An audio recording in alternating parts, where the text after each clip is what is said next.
And we are back. Nothing has changed except the game we are playing. We have cast some returning. I see a James, and many new.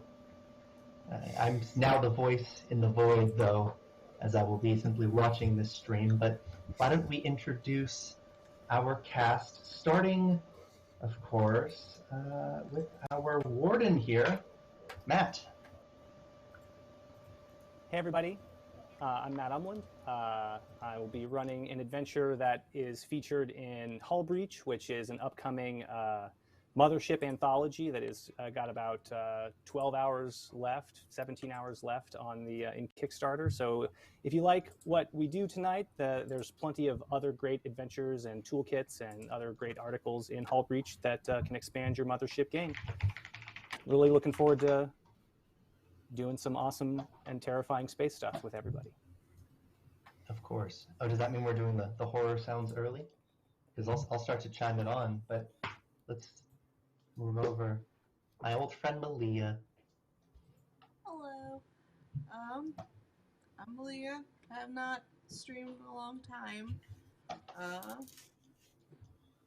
we introducing characters now, or are we doing that kind of later? We can do it later. What? I can't hear you. Oh, we can do it later.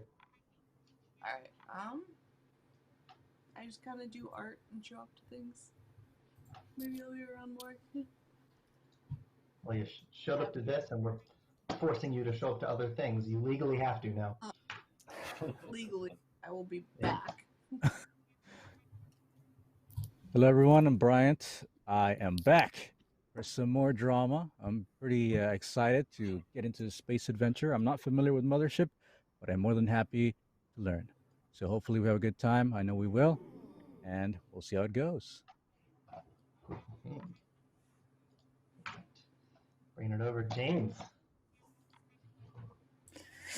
Good evening or afternoon, everybody. My name is James. I am a regular over on our sibling channel, Penny for a Tale, on Sunday nights with Ian, doing Pathfinder Age of Ashes. Other than that, I don't have a whole lot of internet presence, but I am super excited to get to play Mothership again. I got to play it with our buddy Andrew Hooper over on his channel a week or two ago, and it was a bunch of fun. So yeah, really looking forward to getting into it tonight and see what kind of horrors you have for us.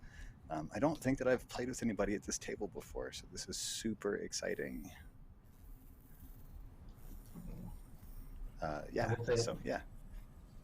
It's my absolute favorite thing to do, to sit people at a table with complete strangers. Because it's the last time we can say that. I will try to behave myself. Hi, I am Aubrey, and you can find me on Twitter at Madqueencosplay. I am usually the GM of Goblins and Gays and Anya Mamagiri. Yeah, do a lot of things, a lot of places. And I'm excited to play Mothership. It's been on my list for a while, and I absolutely love horror games and spooky things, so this is right up my alley. Fantastic. Last, but certainly not least, my sci-fi horror GM go-to on the channel. We have Rindis. Aha! Hello! Hi! Yeah. Hi, I'm Rindis. You can find me most places at Partywipegames, our own Twitch channel, and where we do a lot of fun stuff, and I occasionally do horror stuff here. But maybe not in the future. We'll see. Maybe more, maybe less. Ooh. I mean, there are things coming out every 6 hours on Kickstarter, apparently. Yeah. Yeah, so I guess that facilitates my job here as this secretive overseer. I will be listening, but this is the tale that Matt Umlin wishes to tell. So why don't you go ahead? All right, sounds good. All right, so the players tonight are an established team of spacefaring independent contractors. You are open to varieties of dangerous work that might be discovered in the stars. And tonight you're going to be taking on a job from the Sunset Research Consortium. The mission is search and rescue and equipment recovery. Some background on the mission. A structure of mysterious origin has been discovered on an alien planet. No one knows really where the structure came from or who's responsible for it, but a team, a videography team, entered the structure with a prototype video camera, and they have not returned. Your mission is threefold: to enter the structure so that you can recover the team, the video team, recover the prototype camera, and recover any footage that the team may have recorded. Some background on the camera. The camera is called the Light Elongating Nano Scanner, but for all intents and purposes, most people just call it the lens camera. It is a large and bulky video camera, but it is able to record standard video as well as capture strange or invisible energy signatures. So basically what it does is records videotapes that feature that make visible any sort of like invisible energy signatures. In addition to the basic briefing, you have a dossier on the video team. There are 4 members of the team. Their names are Corin, Falsey, Hughes, and Tiff. You've seen photographs of them and you know what they look like, so you will sort of know who you're looking for in the structure. In addition to the dossier, you've been given a piece of special equipment that is called the Lens Playback Unit, and it is basically a handheld video player. It looks like one of those old CRT televisions that have a built-in VHS slot. It has a handle so you can carry it in one hand. In addition to playing back these highly advanced and strange VHS tapes that the lens camera can record, it also has advanced playback controls that allow you to watch the videos in slow-mo or scrub through them and see them one frame at a time. It also can be used as an external monitor for the lens camera itself. So if you find the camera, you can use this monitor to sort of have a big and easy to see eyepiece. This piece of equipment will be waiting for you at the exterior of the structure, which is where we are going to begin our game. So the structure is set on a strange alien planet on the far side of the sector. It is a sort of temperate planet with sort of mammalian-like fauna. The structure itself is set in a clearing that seems to be well traveled by the local mammalian fauna. It is 10 meters tall and covered in strange angular facets. It appears to be carved of solid stone. And there is only one entrance, which leads down a tunnel towards something that looks kind of like a portal of sorts. This is the last known location of the video team. This is where you are, and I think this would be a great place to pause and introduce your characters. Tell us your name, your pronouns, and what class you're playing. Why don't we start with, I don't really know who's who in each one of these things, so why don't we go ahead and start with Poppy? That's me. I'm Poppy. I character pronouns are she, them. And then, kind of just envisioned them as just like a odd little being. I don't know how to best describe. It's kind of quirky, trying to do their best as an android. Excellent. I haven't Very had good. a chance to sketch them up quite yet. No problem. We'll find out what they're like today. All right, how do we head over to Sergeant Donald Ray Carter? Well, howdy, everybody. My name is Staff Sergeant Donald Carter, but everybody just calls me Ray. I've been in the thick of some shit a couple of times up here for this corporation, and, you know, one of these days I'm just going to get sick of it and go home, but till then I'm the guy with the gun, so you probably should stay behind me. Just saying. He's a bit of a roughneck, and yeah, he is the gun-toting Marine of the evening, and yeah, see if good old Ray can survive another round here. Sounds good. All right, let's head over to Mecrutio. Am I saying that correctly? Correct. Hello, everyone. I am Mecrutio Speare tonight. Mecrutio is an individual who had dreams at one point of being an artist, but through multiple harsh circumstances, he has had to settle for learning a little bit more about the pragmatic sciences, and as such, he is a teamster. He is currently on a mission to just get a little bit more cash to keep on living. Who knows? Maybe take some online space art classes, and make it all happen. It's gonna happen, okay? It's gonna happen. His favorite spot is Spenny's, which are these random locations in space. Serve perfect omelets, fantastic steaks. Can't wait to take the rest of the crew to Spenny's. Not sponsored. Excellent, excellent. Teamster with big dreams and a love for quality diner food. Love to see that. All right, why don't we head over to... brother. Absolutely. All right, Anya. Hello. Anya is, probably mid-20s, has like dark, almost jet black hair that's usually in some sort of braid to keep it out of her face.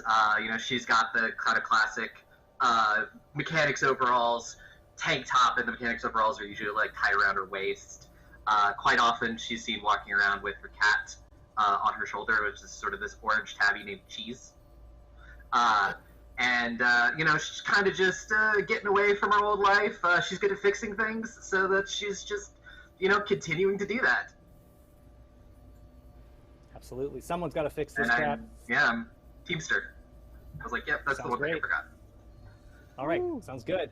And now we have Dr. Guillaume Dauterive. Guillaume. Bonjour, I am Guillaume Dauterive. I am the ship doctor. I am a former army surgeon, and I joined the crew to help keep them put together. Guillaume is an older man. He looks a little past his prime, a little rough around the edges. He keeps a frayed towel around his neck at all times, draped perfectly over the shoulders, and he does have a patch that goes with his lab coat that says "Can't fix stupid." He is also an avid chain smoker. All right, excellent. Okay, so that is our crew. They find themselves sitting outside of this strange structure of unknown origin, 10 meters tall, complex polyhedral tower. The only opening is a 2-meter wide tunnel that is shaped like a rhombus. It gently slopes downward towards something that looks like a portal. The portal at the end of the tunnel is a ring of very white, bone white stone. It has floating in the center of the ring a strange red puddle that kind of seems to hover there in a sort of hard to explain manner. In addition to the portal itself, there is a floating white stone piece that sort of just seems to hang in the air next to the portal, upon which there is a what looks like a pentagon-shaped iron plate that seems to be sitting next to this portal itself. So we have a round portal with a red puddle in the middle, and next to it a interface of some kind with a metal polygon or a pentagon plate that seems to be sitting there.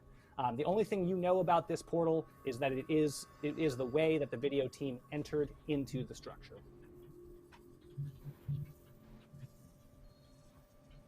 Do you go in? Do you have questions, or do you want to? Look at that. It does seem very strange. It does not believe. I mean, the fact that these things are sort of floating in air is just itself very unsettling.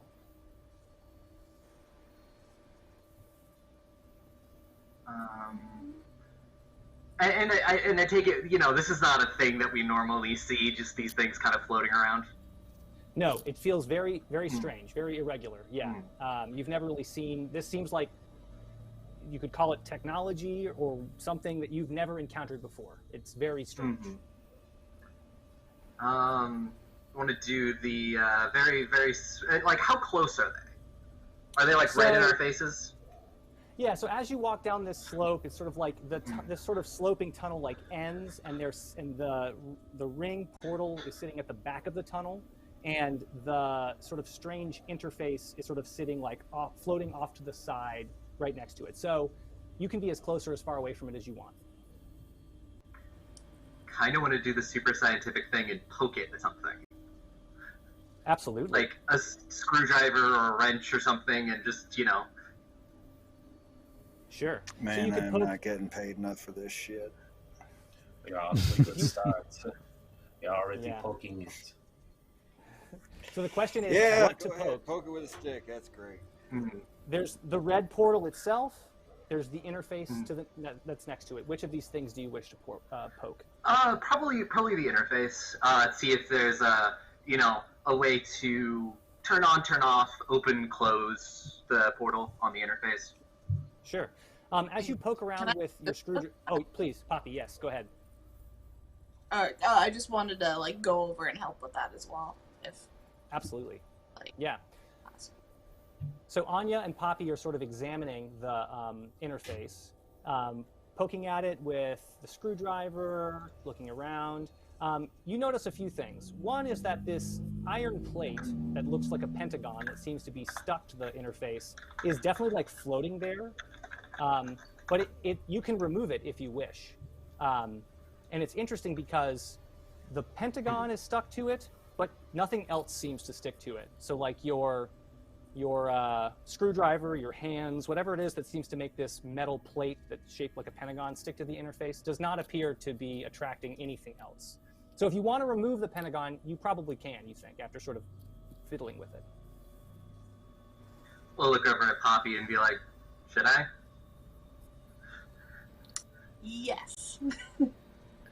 It's good enough for me. What's the word that happened? Great question. I ask myself Love that every question. day. Yeah. Gil is going When to you be remove- behind the sergeant. Oh That's- God, yeah, we're all absolutely. gonna die. When you reach in, and you actually find that with the screwdriver, it's very easy to remove the plate. It's almost like it kind of just comes right off, like it's barely being held onto at all. And when you remove the metal plate, the red puddle in the portal disappears, and it's just an empty ring Fascinating. with no red puddle. So this does appear to seemingly turn it on and off in some way, whatever that might mean. Turns the puddle on, turns the puddle off. Well, that's more than Could we I get knew a- 10 seconds ago. Could I get a rock and throw it like through the portal, even though doesn't seem to be active, just to make sure it comes through?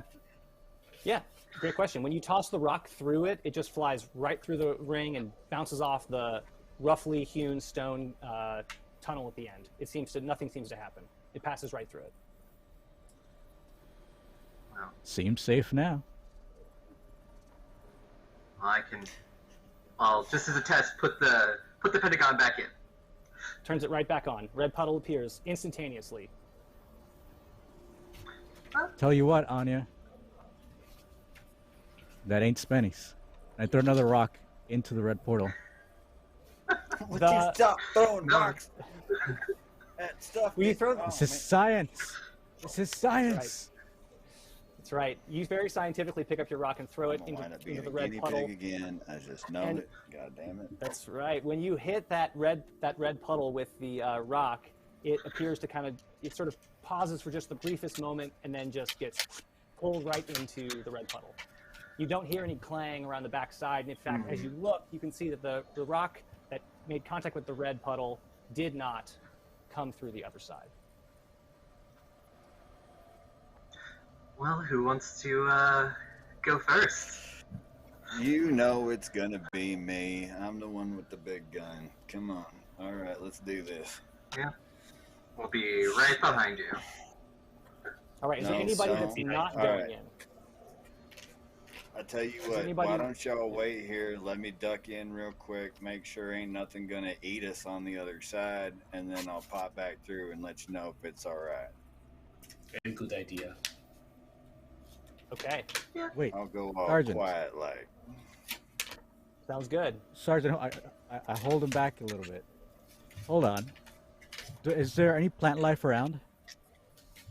There's some plants. Yeah. The clearing around it is sort of like vaguely foresty, but this area right around the structure is kind of like downtrodden. There's obviously a lot of foot traffic from the local mammalian animal life, but there's some plants you could pick if you wanted to.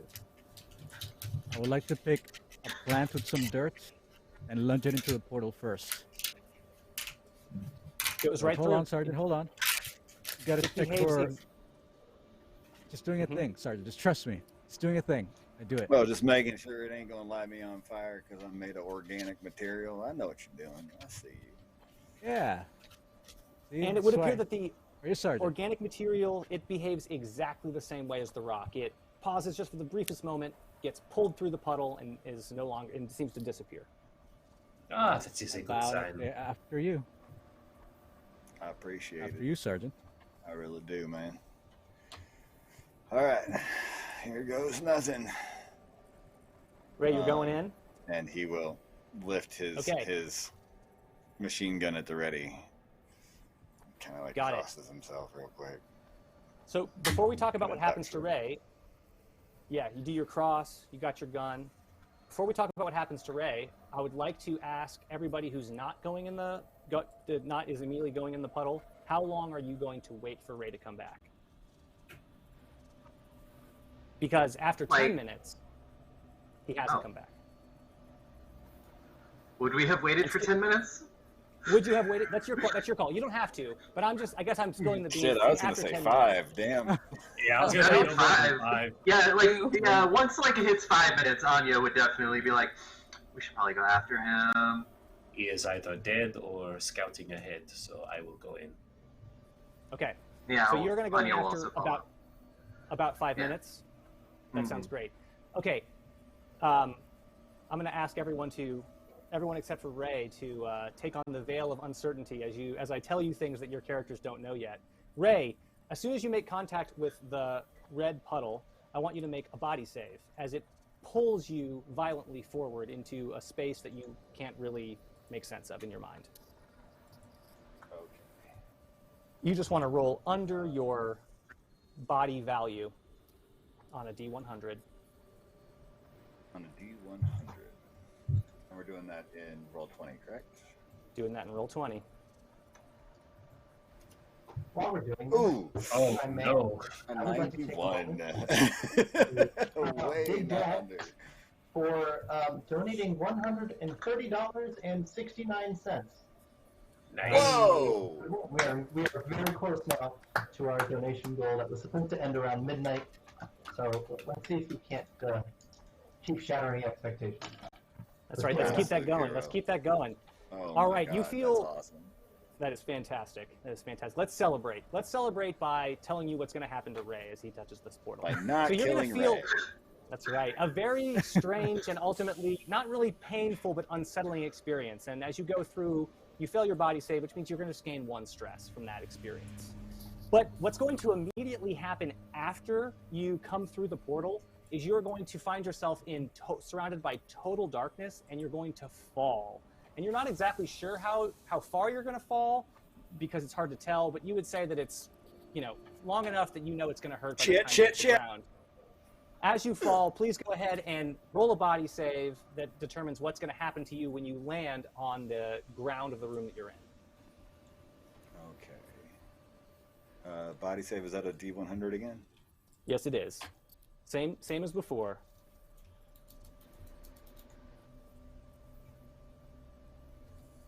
17. You pass? What am I trying to roll under? My health or your body? Which the value of your body? Yeah. Oh yeah. Mm-hmm. My body is a 35. So great. 17 is way under. So that means that you actually you fall quite a far distance, but you only take about 2 damage, despite the fact that you fall. And when you fall, you realize that what you're falling onto isn't like flat ground. It's like a strange sort of like series of dull spikes that kind of seems to be covering the entire floor of the room that you are in. After falling, first off, do you have a light source with you? I do. I have the good sense to buy a flashlight. Great, because you're in total darkness right now, like 100% total darkness. Yeah, the flashlight would be the first thing I would do. It would be to grab that and turn it on. As you begin to look around, you can see that you're in a very tall vertical cylinder of roughly hewn stone. It seems like it's, you would guess, somewhere between 15 and 20 meters tall. And you look up at the very top of the ceiling, there appears to be something that looks very much like the portal you came in through, except it does not have a red puddle like the other one did. You also can get the sense pretty quickly that you don't think you're alone in this room. And in fact, what you hear is the sound that you would probably describe as something like a wounded animal. And you are probably hearing it sort of clomping around in this room with you. And I would immediately turn the flashlight off again. you turn the flashlight off. As you turn the flashlight off, you continue to hear these sounds, and you can hear like clomping of hooves, something, you know, like maybe some kind of hooved creature that seems to be in this room with you. It seems to be in distress. It's making sounds that, even for the alien nature of this strange creature, sound just like a period of distress. How far across is this this cylinder? It's probably about 10 feet, 3 meters, give or take.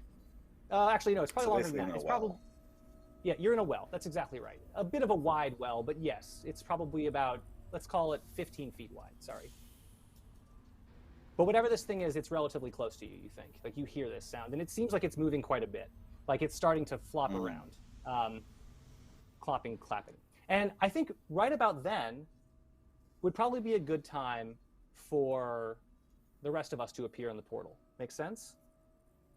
Okay, so everybody go ahead and take a body save as you get pulled violently through the portal.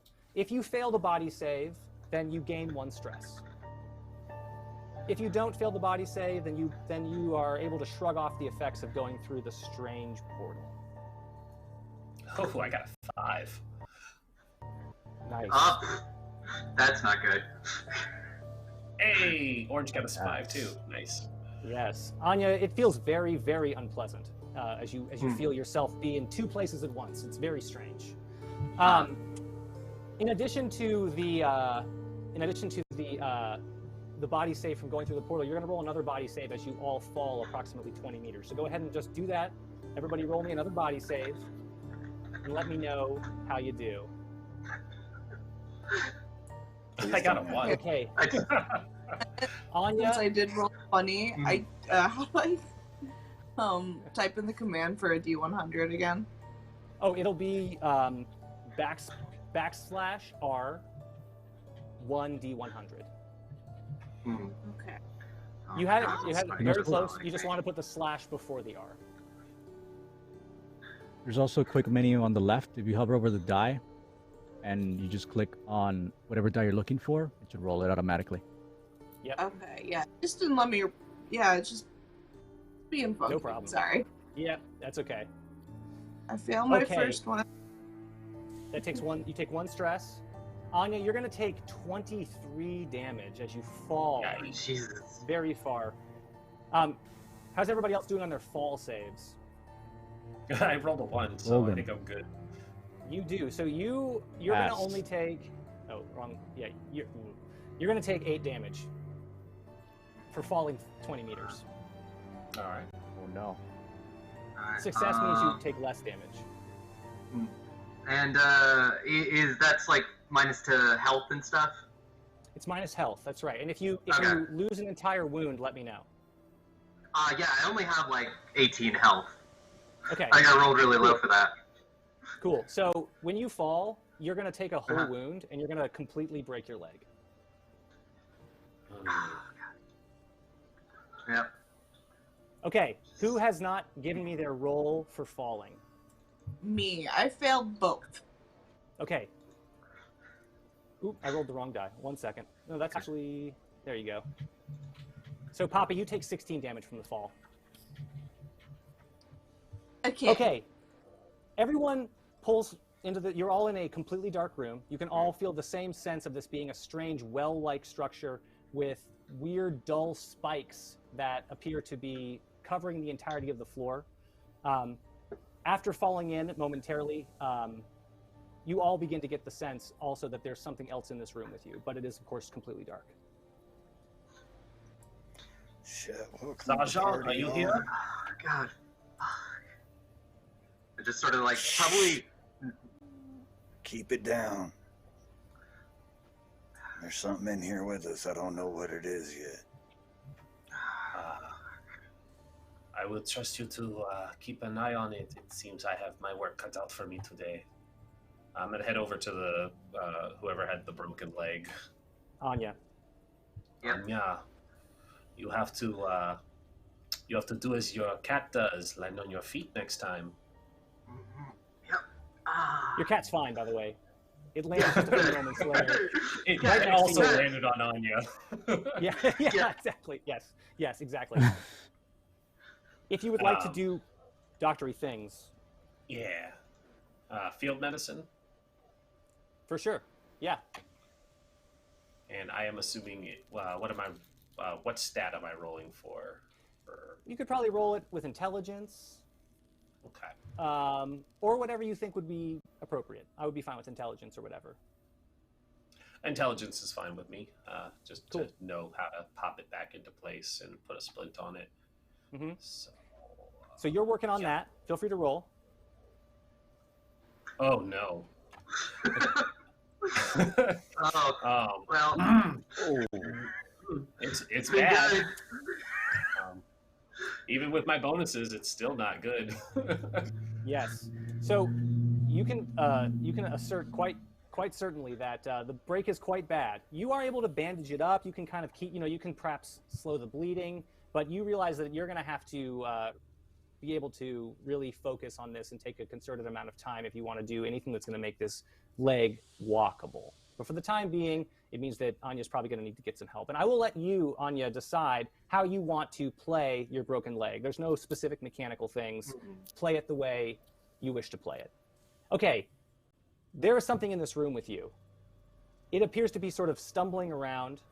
I'm assuming there's a light source on if we're doing medicine. Yeah, I had turned my flashlight off before they fell. Correct. Correct. When they are, I guess when they can come tumbling down, and all of the chaos that ensued thereafter with Anya breaking her leg and Dauterive going to work on him, I am going to set up as kind of a guard to make sure that whatever is in here with us isn't coming towards us. So. It would probably be a good idea to turn that light back on, see if I can spot it, see what it is, see if it's actually a threat. My weapon didn't go, I didn't drop it or anything. I still have my machine gun, correct? Yeah. I mean, we can assume that you kept a grip on it and grabbed it when you picked. Yeah. All your inventory still in place. Okay. So I've got my weapon out, and I'm kind of got my back to the good doctor and his patient, and I'm going to make sure that whatever's in here with us isn't going to make things worse. Great. But I don't want to shoot on sight if it's something that we can, befriend or if the doc can fix it up, then, I'm not going to kill something unnecessarily. Absolutely. As you look around and turn the light back on and things are kind of starting to, you get your defensive perimeter up, you look and see that on the far side of this strange pit well thing is one of the local mammalian quadrupeds that you saw sort of milling about the planet side before you entered in. It looks like it has been severely wounded. It looks like, in fact, it has a broken leg. It's clearly sort of thrashing around a little bit. It looks like it's kind of in a state of fight or flight. And while it's not able to approach you at this moment, you get the sense that it seems like it's pretty, for lack of a better term, pissed off. Now, is this a a beast of burden kind of animal, or is this more of a predator? It's more, you would probably think of it kind of like a deer. It's a quadruped, and it's a grazer. You know this because you've seen them grazing on planetside on your way in.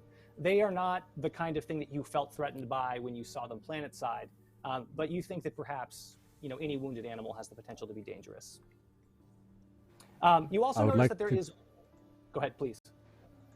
I would like to pick up the plants that I do. Yeah. Oh, it's here. So is the rock. You can find them. I would like They're both just sitting here. Yeah. I picked them both up, and I would like to carefully move the plant in the animal's direction and see what reaction it has. Sure. As you get closer to the animal, it begins to kind of rear up a little bit and seems like it's kind of taking an aggressive posture the closer that you get. it seems like it's kind of, again, like in that fight or flight mode, and it kind of gives you its, kind of animalistic grunts and stuff as you get a little bit closer to it. Okay, I stop. I drop the plant gently, and I walk away, not necessarily facing away, but sidestepping without making eye contact. Yep, you can back away. Okay, you find yourself... If you need me to put it down there, boss. Thanks, Sergeant. But if what we saw back there is anything to inform us, it doesn't seem like they're too bad. Just a wounded animal. So things have calmed down for a bit. You hear the sound of the animal, the wounded one. Things have, to the best of your ability, you've stitched up Anya. And as things sort of begin to chill out for a second, you all can kind of hear a strange sound. You kind of look off into the direction that you hear the sound coming from, and you notice that there is a small hole in the wall that appears to be sort of like level with the floor, like you could crawl into it. Looks like it's probably half a meter wide, so I guess that's like, 18 inches wide. Pretty squeezy. And you can hear a sound coming from this that sounds unmistakably like a rattling, like a sort of like a collection of rattling that seems to be echoing through the strange tunnel, and that's what you hear, echoing coming through that strange tunnel. It seems like something is in that tunnel.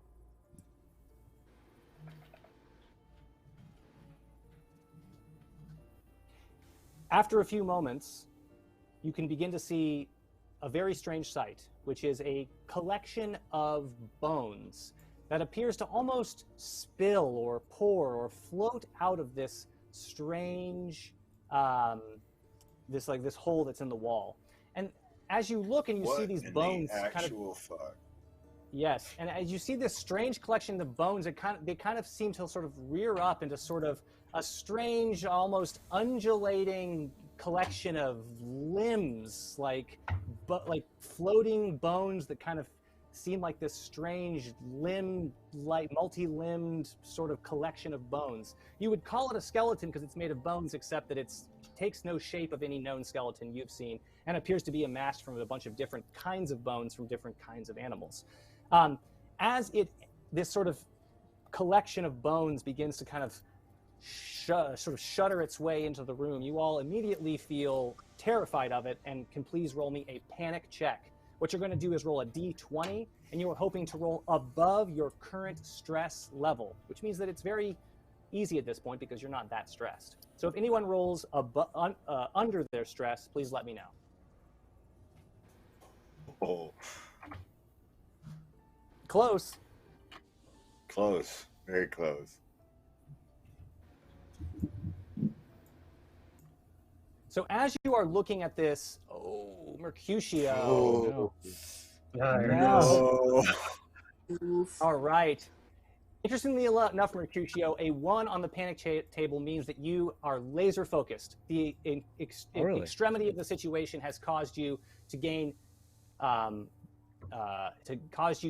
advantage on all of your rolls for the next. Wait for it. For the next 17 minutes. You feel focused, you feel good, you feel like you got that shot of adrenaline to get you to focus. You are snapping into action, the rest of you are looking at this thing horrified, and as you look, you can see that there's not one of these strange undulating skeletal monster thingies. There appears to be 2, and they both appear to be heading in the direction of the wounded mammalian creature. For the record, this appears to be the only entrance or exit to the room you're in, is this strange crawl space. And they're still coming out, right? Like they're clearly very long things. Get the hell away from it, Speare.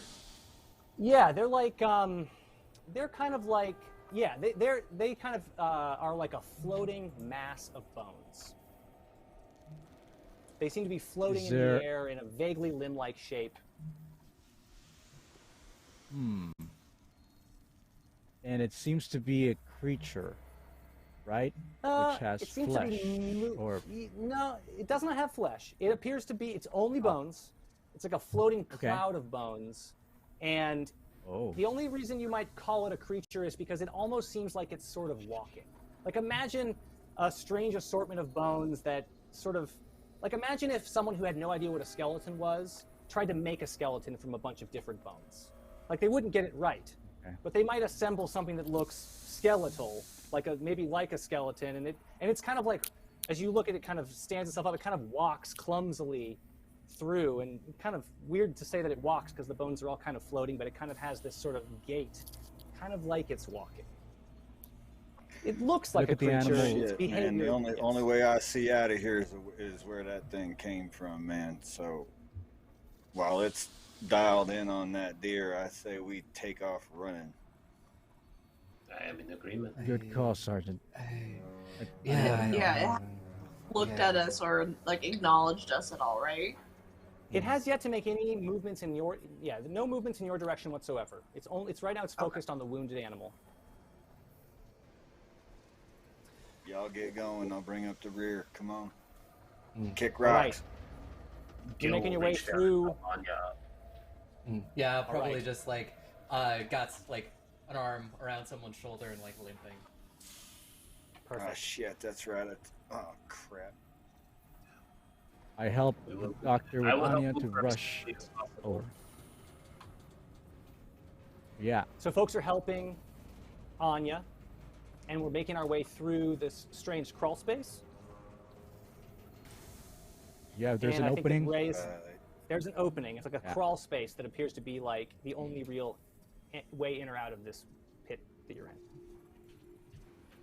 We'll take our chances Can't if it's go the out only the way we out. came in. All right. As you squeeze through, you feel that the crawl space you're in is incredibly uncomfortable. In addition to that, it appears to be covered in rancid blood and viscera. It is disgusting and troubling to crawl through. It's very, very gross.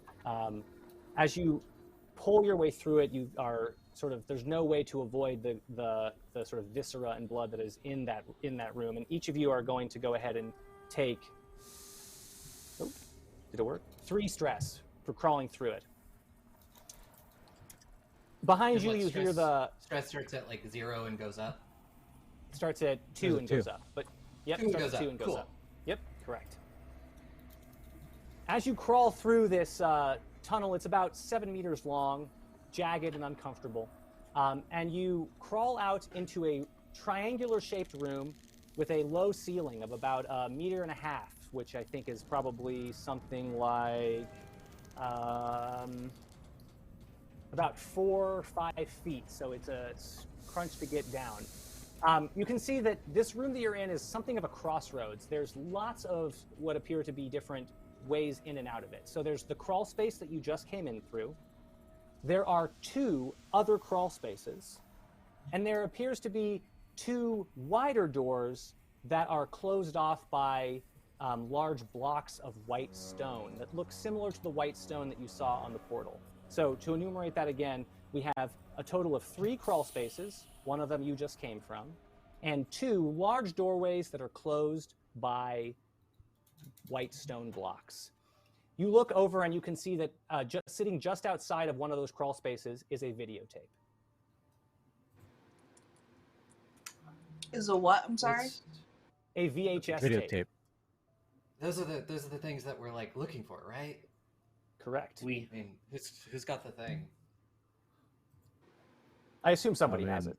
Yeah, As a assume- team Ray steer, is too busy I'm watching carrying everybody's it. ass. Yeah, I'm coming up. I'm bringing up the rear. Definitely. I'm not paying any damn attention to the videotape. I will Alright, carefully Mecrutio? approach the videotape. Aside from a small smudge of blood next to it, it appears unmarred. It sits on the ground waiting for I you. note this to everyone. There's blood on it. I'm picking it up now, and I gently It does approach it. seem to be a lot of blood everywhere. There does. Right. I pick it up. So, I look at mean, it. concerning, Yeah. but pretty normal right now. True. You call this normal, Anya? Your leg's broken. Come on. I mean, man, as many bones as were back there. Like a little bit of blood ain't gonna bother nobody. Come on. A lot of Yeah. bones. Well, something tells me we don't have a lot of time, Sergeant. Copy, Doctor. You all You're right? damn right we don't. I am fine. I am just concerned about Anya's leg. Yep, it hurts. All right. All right. Are you playing the videotape? I make note of it. Is there any like writing on it? Any writing at all? No label whatsoever. Well, I do walk back towards my team, and I will play the tape and put the screen towards them as I kind of look from the other side. All right.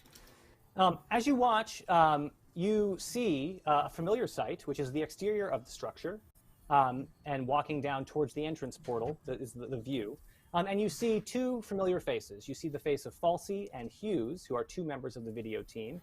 You see them approaching the entrance portal that you just came through before falling down. And you can see the portal through on the video appears slightly different. The white stone ring looks the same with the red puddle, but it also appears to be covered in a strange, colorful growth. Something that seems like a combination of maybe like a malignant cell and a coral reef sort of mixed together. Vibrantly colorful, and it seems to cover the entirety of the whole ring. As the shot pans over, it shows the strange interface, which you might recall as like a floating stone block. And you can see that it wasn't in fact floating, but was held in place by a pillar of this same colorful, malignant coral growth. A hand reaches in the frame and appears to grab onto the metal polygon sort of key that you had found earlier, showing that the polygon wasn't in fact floating there, but was held in sort of stubby little fingers of this strange growth. You can see that they did exactly what you did. They pulled off the pentagon, noticed that the puddle turns off and on, returned the pentagon to its spot on the interface, went through the portal, and then you can see that they all had a similar experience. They fell through, and you see footage of Hughes also with a broken leg. You can see that there's lots and lots of detail in the sort of strange growth structure that seems to be holding up the interface. It sort of pans by quickly, but you can see there's some kind of complex design on the interface as well.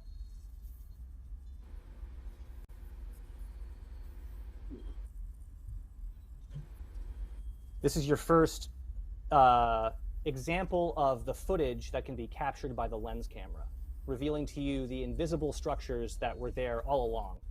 Does everyone understand that what you see now in the video mirrors what you saw in real life, just now that the invisible nature is revealed? All clear? Questions about the video tape, what you see, any of the details? You have the ability to replay it and play it in slow-mo, so feel free to ask me questions if you have questions. Otherwise, you find yourself in a very uncomfortable, strange triangular crossroads with a strange assortment of bone creature thingies behind you. Well, do we see what way they might have taken from here? The tape ends just after everyone falls through. But you can see that the room that you're in right now, the blood and viscera does seem to go towards a particular crawl space. And it is the crawl space where you found the tape. So the blood and viscera seems to go one way. Man. Do we go towards the bloody trail, or do we go the fuck away from it? Is my question. I mean, we might find out more answers if we follow it. But I'm starting to wonder if we want these answers. I mean, we're looking for the one that's bleeding, I suppose. So yeah. Shit. God damn it, we're all gonna die. It's okay, Sergeant. It's okay. What if we just check the other door? Let's see. Maybe there's something on the other side. I go towards the other crawl space and I check it out. Try to listen to any sounds that might come out from it. Sure. Yeah. So this is the crawl space that's not bloody, correct? Correct. The non-bloody crawl space, you do hear a faint sound kind of echoing through the crawl space that you would describe as almost like a kind of irregular, chaotic banging. Clang, clang, clang, clang, clang, clang, clang, clang, clang, clang, clang, like almost like metal hitting stone. Well, that's all I hear. I don't know what to make of it. It's faint, but kind of echoing through this stone chamber. And just for the record, the chamber you're in right now is very roughly hewn. The walls are solid stone, but very rough. They seem to be hewn by some very kind of rudimentary tools. It's also hot, and you can tell the air has a kind of hot and sort of stale quality everywhere. I'm curious about these two large white doors. Are there any sort of like mechanics to these doors, like hinges, handles, any sort of markings, anything like that? Any indication of how they might be opened? Yeah, for sure. As you walk up and look at the stone doors, something that's the same on both of them. They appear to be not one sort of big stone block, almost like two big stone blocks that are like pushed together. You can see a very faint seam that, you know, could be opened, maybe. And looking at it, you can see some drag marks. Runs his finger down the seam. You can feel it. You feel a faint seam that whole way down. And you can tell if you really closely examine it, you can see that there's sort of like evidence of kind of dragging. So you can kind of get a sense that these big stone blocks maybe move, but you don't see anything like a mechanism to cause them to move or any hinges or anything other than that. One thing I should note is that one of the doors feels warm to the touch. The other does not. Other than that, they're identical. Which one is which? I would point that out to the smarter people in the room, because I mean, you know me, I'm just muscle. Hey, this one feels warm.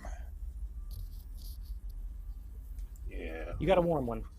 Warm? Well, allow me to examine it, I suppose. Examining it? Yeah. What are you looking for? Well, if it's warm, I'm gonna take a page from the other's books and just kind of poke at it. Yeah. You have my screwdriver. It's served me well so far. Yeah. Poke it with a stick. I'm just gonna poke at it. Let's see what happens. Yeah. I mean, it does not appear to have.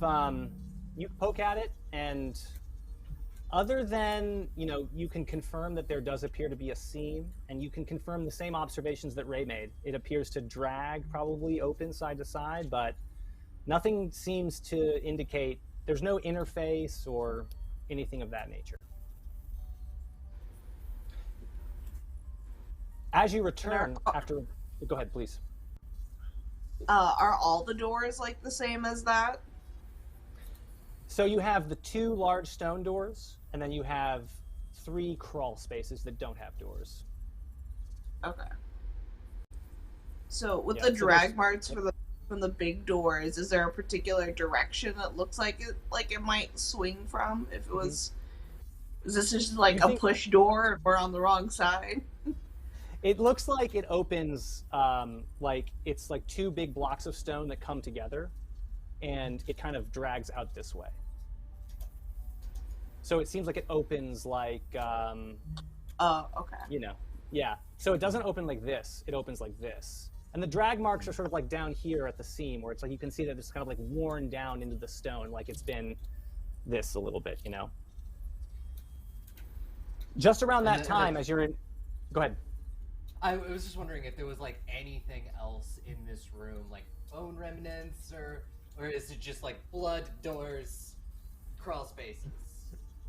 Blood, doors, crawl spaces, correct. Although, just as you are sort of like taking stock and looking around, you do hear a sound that you recognize, which is a clattering of bones that appears to be coming back through the crawl space you came through. So whatever those weird floaty bone things were doing, they appear to be coming back into the room that you are in. Okay, well, we might want to get out of here. We're gonna have Fuck company. it. I go towards the door that had the tape with the blood, and I try to move the doors aside with all my strength. The door with the blood. I would like to try and help. If you want to, if you want to try to pull these things open, the white stone doors, just like you can tell, they're not going to open. Like you put all your might into it. Something appears to be like feels like it's holding it closed. So you have 2 closed doors and you have one crawl space with skeletons in it, and you have 2 crawl spaces that have no skeletons in them. All right, y'all. We gotta move. We gotta pick one. We want to go towards the blood or away from it. Come on, let's go. I'm guessing it's been 17 minutes in game. I would like to hyper focus to inspect the 2 holes, the 2 crawl spaces, see if I hear anything or see anything. Totally. Yeah. Yeah. Go ahead and make a roll with advantage using an appropriate skill or stat. You can make the call. I would use intellect because I want to use my smarty pants. Oh, it's roll twice and take right? the best. Yep, Oh, it's 2d10s. okay. You want to roll under your stat, and you can roll twice and take the best. Wait, there we go. 1, 2, 7, 9. Tough choice. Oh, Which one it's did you want? D100. It was 100. I'll do 134, then I pass. Yeah. Oh, Okay, 43. great. So, yeah, so you had previously heard the banging that comes through on the other side, on the one tunnel that has like the metallic banging. When you really get down and focus on the other one, the one that has the blood, you can tell that there's other than the biggest thing is a prominent smell of blood, that irony smell of blood. So you feel like there's probably a lot more blood in the direction of the blood tunnel. Other than that, you do hear a faint clanging, some movement maybe deep down in that room. But other than that, not much. Okay, it's not worth our lives. Blood this way, clear, and only a sound this way. Let's go with the sound. We gotta go, and I go for the crawl space that doesn't have blood. Okay. Following. Yeah, Everybody going that way? I'll bring up the rear again. Okay. As you look back, you can see, Ray, as you look, you can see that the skeletons are kind of coming through. I'm colloquially calling them skeletons, though they're, floaty bone clouds. Appear to be dragging what looks like the corpse of the quadruped from the crawl space that you came from and into the bloody crawl space. They seem to be dragging the corpse with it. You see that as you crawl through. Yep. Wait in the opening of the crawl space that we're going into, and just kind of in morbid fascination, kind of watch what happens next. Yeah, it's really weird. You watch how the way that these things sort of grab onto and hold the corpse. It's almost like the bones kind of float around it and kind of grab onto the corpse, and it's almost like the corpse is subsumed in this cloud. These sort of veiny cloud of angular bone things that kind I can just hear the clattering of the bones as they try and push this corpse of this quadruped, and these bones on the top kind of slip over the top, but then more come up off the floor and kind of pull from that side, and it's this clunky kind of walking kind of Sergeant, bone tornado. Sergeant, this isn't the time for morbid curiosity. Let's go. Staring at it morbidly, what the fuck, man. And that's exactly right. I picked the wrong day to quit sniffing glue. Yeah, it's a horrifying sight. It's absolutely terrifying and looks really, really disturbing in every way you can imagine. As you all come out of the crawl space, you can see that in front of you is kind of a strange-looking kind of collection of almost small. Like a tangled network of kind of jagged tunnels that appears to kind of sit in front of you. And you can definitely hear that ringing, clang, clang, clang, clang, that appears to be coming from sort of echoing from all of these little openings.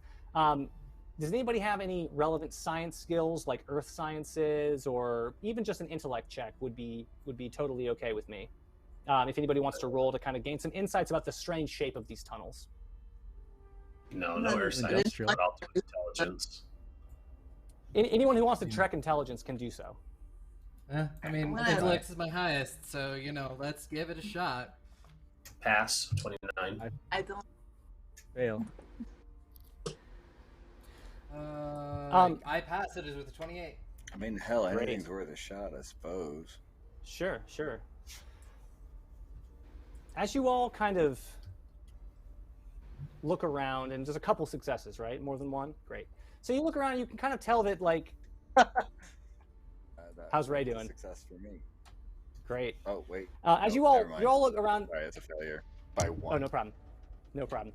So those of you who have, those of you who don't have insights, you're like, oh, it's just a bunch of strange tunnels. But as you kind of look around closer, they sort of have this strange, a shape that you would almost sort of, they're not consistently shaped, but you would swear that this almost looks like the kind of way that like an ore vein might run through a stone. It almost looks like maybe this is like some kind of mine. And as you're sort of putting all these pieces together, you hear that sound again, that clang, clang, clang, clang, clang, clang, and it all kind of clicks. Like, it looks like what's going on here is that these tunnels seem to be some kind of extraction method to extract some kind of resource, an ore perhaps, that seems to be running through these tunnels.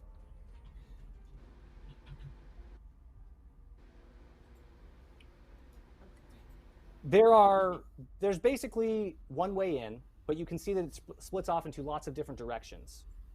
You think that it's going to be tricky to navigate, but that you could theoretically try to follow the sound if you wanted to. Do we want to follow the sound and see if whatever's making the noise is friendly, or if it's another one of those...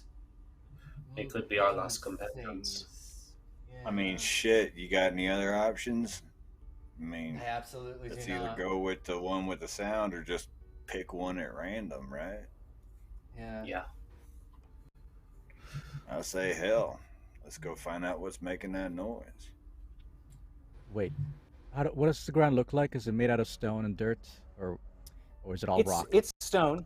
It's like rock, yes. It's like, when I say stone, it's like rock. The whole place that you're in all appears to be sort of cut from like it's all rock, basically. It just so happens that this room seems to have a lot of perhaps some kind of ore throughout that rock. So yeah, it's all like rock and stone, very uncomfortable. It's also even hotter over here and kind of stinky. It's kind of starting to smell like that smell of heat. Is it like a sulfurous smell, or is it just like like you're in an oven? Yeah, yes. Like that smell that's like, you can just tell that there's hot particulate in the air. Mm-hmm.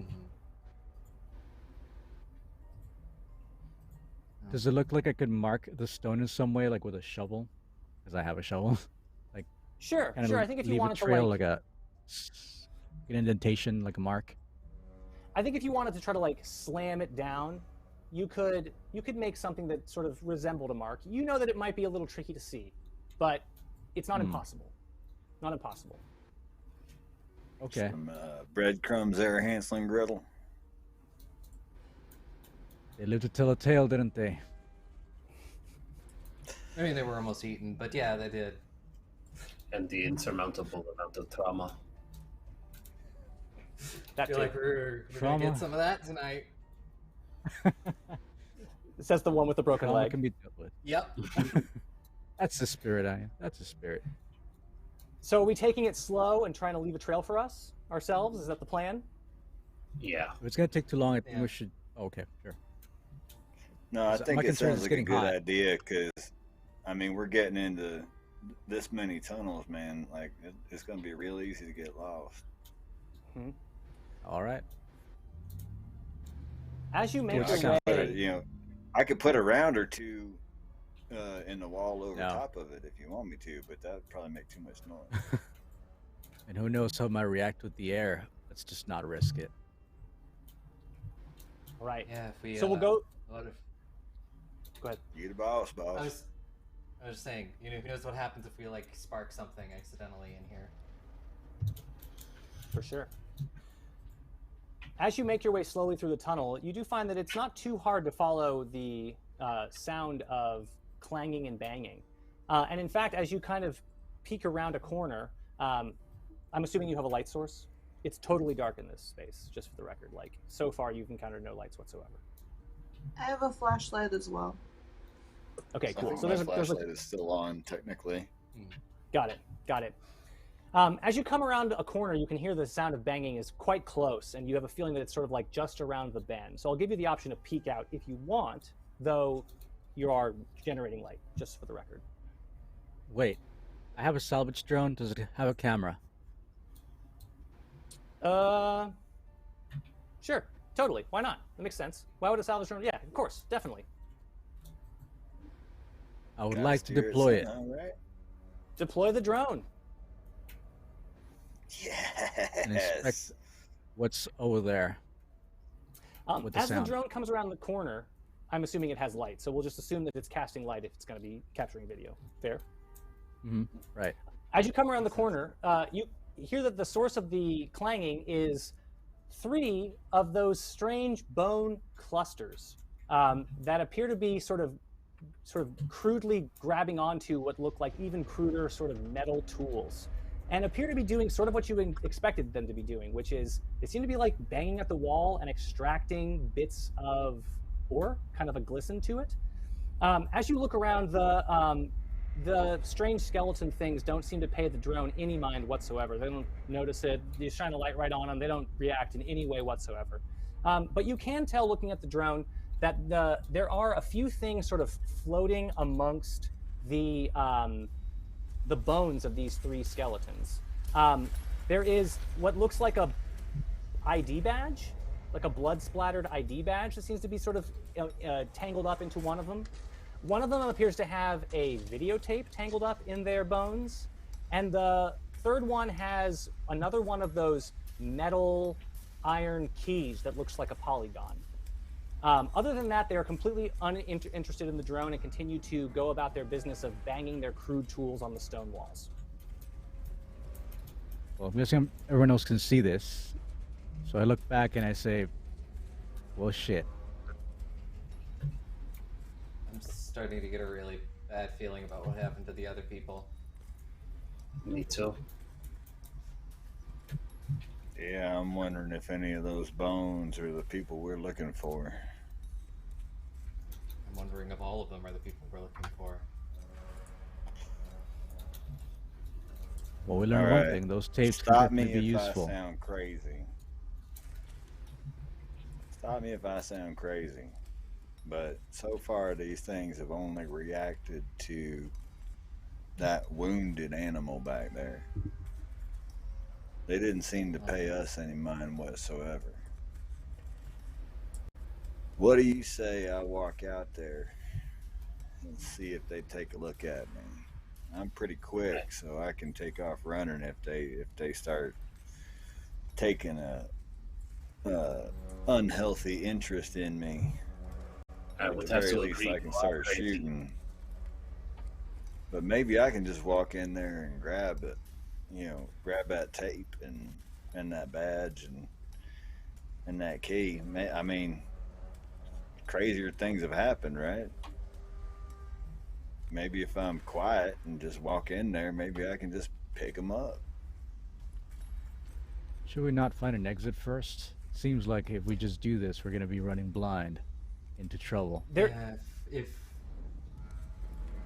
There is an exit to Not like the idea this of room being- where the so there is an exit in this room where the it passes through. You can continue passing through. So this tunnel you're in Okay. right now leads to this sort of place where these skeletons are mining, but you could continue passing through if you wanted to. Yes, there is an exit. What happens if they I mean, only we start reacting as soon as you interact with them, though? What would be the one item that we should get out of that? I I'm feel like the guessing key. that tape. Oh, Yep, that the key. polygon. Yeah, Yeah, you got a it point. probably opens But up. if we opens grab some other that key, doors. should we keep running the way we're running, or should we head back towards the door we came through? Maybe that key's what opens it from this side. Yeah, I mean that's probably a good idea. I mean that's not the worst idea, because yeah, it does seem the keys, they seem very important. So it might open that door. It might open something that's deeper in this facility. Well, All right. hold so, on. I so here- somebody. Go ahead. No, please, after you. Mercutio. Since I was salvage drone, I would imagine it has some method of extracting stuff, salvaging stuff. It is a salvage, yeah. Yeah, it can do some things. So I would imagine that I could use it maybe. So I'll propose this to the team. I could try to use the drone to potentially lose it, or save it as a distraction. Maybe it'll work. If Sergeant, you're really gonna risk your life. But then the problem becomes, how do we get to the other side without getting, well, killed? Especially with Anya here. I could take another crack at the leg.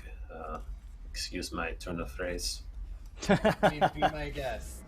Worst comes to worst, I don't know. I think I have an extension cord, and if we have anything that we can splint it up with, Of I can course. at least move on it. Well, I got some paracord, so we got a rope.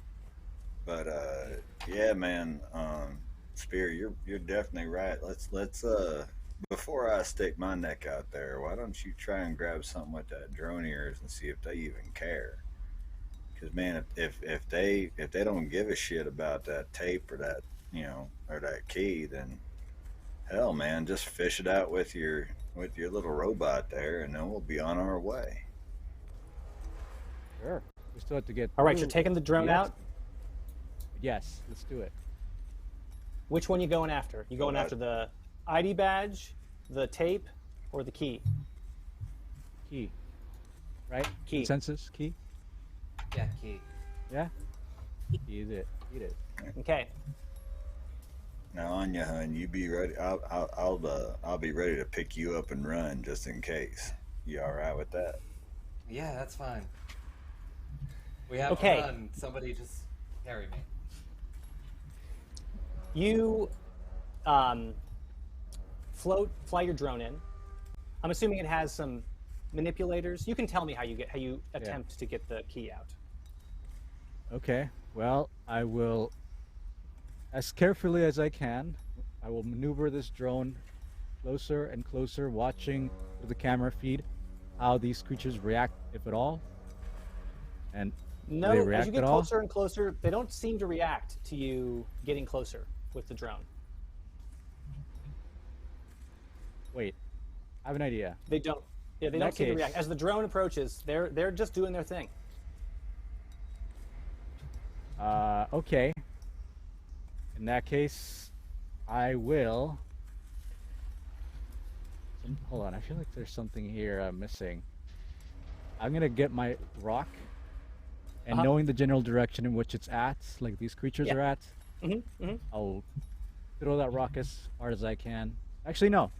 Sergeant's not here. I will go ahead and throw it. Sergeant, you're back. Sergeant, my sergeant. I'm always here. I hand you a Sergeant, my rock. sergeant. Yes, I hand you my rock, and I kindly request you throw it in the direction of the creatures, hoping that it lands on them. I'll give it a good I'll give chuck. you like. I also show you the camera so you know like a general idea of where they're at. Right. Roll me a combat check. See if you can hit it with a rock. You want to roll under. Combat check. My combat score is a 41, so that'll be. Roll under it on hopefully D100. not too bad. 35. Yeah, definitely. You And I- you hit that. You And I, yeah. Go ahead. and I also want to get a wide angle so we can all see these creatures as the rock lands. Yeah, as you make contact with it, you bonk it, and let's just see here. You bonk it, and I got a bad feeling about this. what happens is that the bone that you hit a single bone, and what actually happens is rather than like what happens is rather than the bone like flying away like you might expect for a bone that's kind of floating aimlessly in space, the bone like splits in half. You like crack it. And now instead of there being a bone, there's like a floating kind of like jagged bone piece that seems to kind of be floating where that bone was previously floating. It does seem to react to this and kind of sort of shifts around and kind of seems to kind of like do a little bit of like readjustment and kind of begins to sort of, again, it doesn't really have a direction that it like could look in, but it does appear to react to being struck 100%. It does make a reaction. It kind of seems to, it definitely moves in response to that.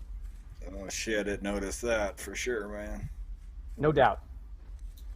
Okay, this one is starting to kind of reorient itself. It's no longer banging. It's kind of looking around, you know, sort of shifting and doing. Get down. You've get got down, a drone. Get down. What are you doing? What are you doing with your drone? I go for the key with the drone and tell everybody to get ready to run for the door. Got it. The drone goes and sort of uses whatever manipulators, you know, little bits it has to grab onto this metal key. Yeah. And once again, you get a reaction from this strange skeletal cloud. It kind of seems to move, and you actually can tell that even though this key thing is sort of almost like floating weirdly in amongst these bones, grabbing onto it with the drone, just like it's like you're like pulling back on the joystick, like and it's just like not coming loose. Something appears to be holding it fast, and as it begins to move around, this strange skeletal cloud again begins to kind of start to make its it begins to react to this, and in fact, it reacts much more suddenly and with much more aggression, and begins to sort of take its collection of weird floaty bones and kind of starts to slam them down onto the drone right next to it, and in fact comes down and just sort of with a collection of floaty bones kind of smashes down through it with its weird collection of weird floaty bones, and does some damage to it. I'm gonna just roll some damage, and we're just gonna see if it's like a lot of damage or not. Yeah, I mean, let's just say that it's you know, it kind of like knocks the camera off angle a little bit, maybe snaps one of the actuators off. It's still floating around, but it's clearly damaged by the contact of this skeletal creature. And at this point, all three of these skeletal creatures begin to kind of shift around and begin to kind of move, and you can hear the sound of these weird skeletal creatures sort of clomping bonily sort of through and probably back towards in the direction of where the rock came from. They are moving slowly but purposely in your direction. Oh no. Run. They Run. will be here soon. Walk out there. Sergeant, shoot the key off if you can, and I'll use whatever remains of the drone to get it. You saw what happened. I can't take it off like that. It's held fast. Let's get to their side. Do you really think All right. that's the best idea? We need that key. All right, We all know all that. right, I'm gonna go around in a circle, and these things are beginning to make their way in your direction. They will be here if you do not act. So I'm gonna go one at a time and ask what each of you are going to do. Starting with the good doctor, Dauterive, what you doing? Well, I'm an army doctor, so I do know how to fight. If the sergeant wants to kind of hold these off, I can at least stay and help. Ray, what are you planning on doing?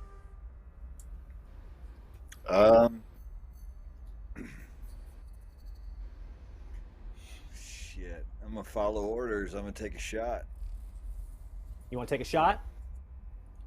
Mm-hmm. You want to step out and shoot? Go for it. Go for it.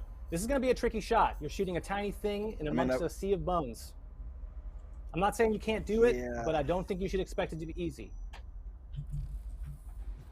No, it's one of those cross your fingers and hope it works and get ready to run. So what am I rolling? Am I rolling combat for that? I think I'd call it combat. And I'm trying to roll under. You want to roll under combat.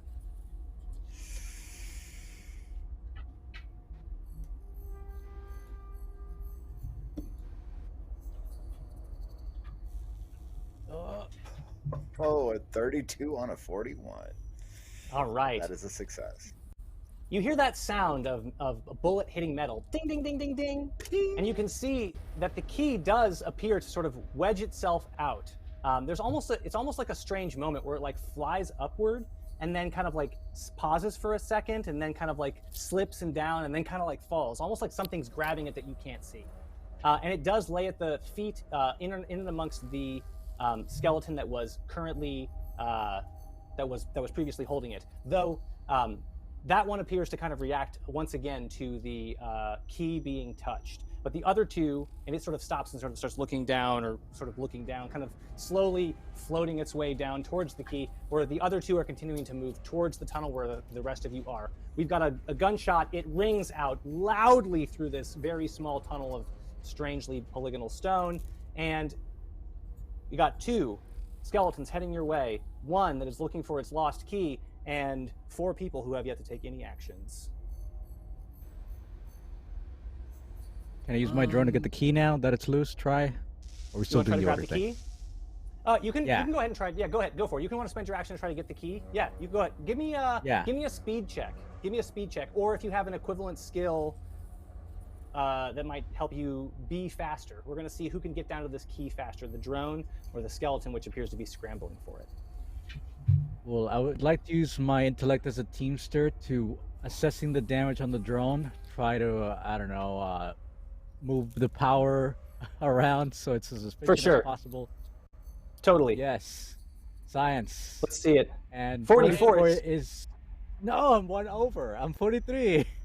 43. That means that not only do you fail, but you critically fail. And instead, as you attempt to reroute the power to the drone, it overcharges one of the thrusters, and the whole drone just spins and flies to the ground. Oh, okay. No. The good doctor, Poppy, Anya. I'll take I just have a pistol, so I'll take a pistol shot at one of these skeletons to help with the sergeant. All right, no problem. I have a combat shotgun, and that's only that's kind of a close range weapon. So I have it, and if one gets a little too close, sure, yeah, I'll shoot it. Yeah, for the purposes of where we are at in Time terms to start of moving. 55. I don't think I make it. Let me see. No, I do not. not only 35. I hate to break it to you, but you also drop your gun because you critically fail. Awesome. Any doubles or criticals. So we can say for the sake of discussion that these are what you might call nearby, which is to say they're within 5 to 10 meters of where you are right now as you come around the corner, for the sake of talking about combat shotguns, for example. Anya and Poppy, you can act before these skeletons continue their actions. I guess the first one that I see, I'm going to take a shot at. Blast it.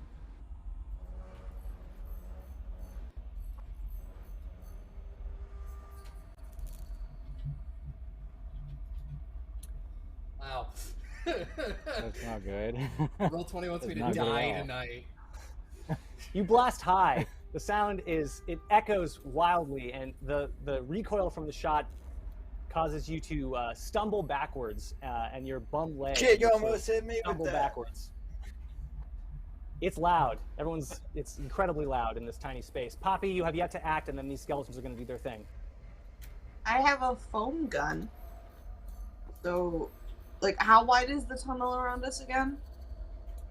It's probably about, something like about a meter wide. So maybe 2 feet, give or take 3 feet wide. And then how big is how much room is the first skeleton guy taking up? Coming down the tunnel?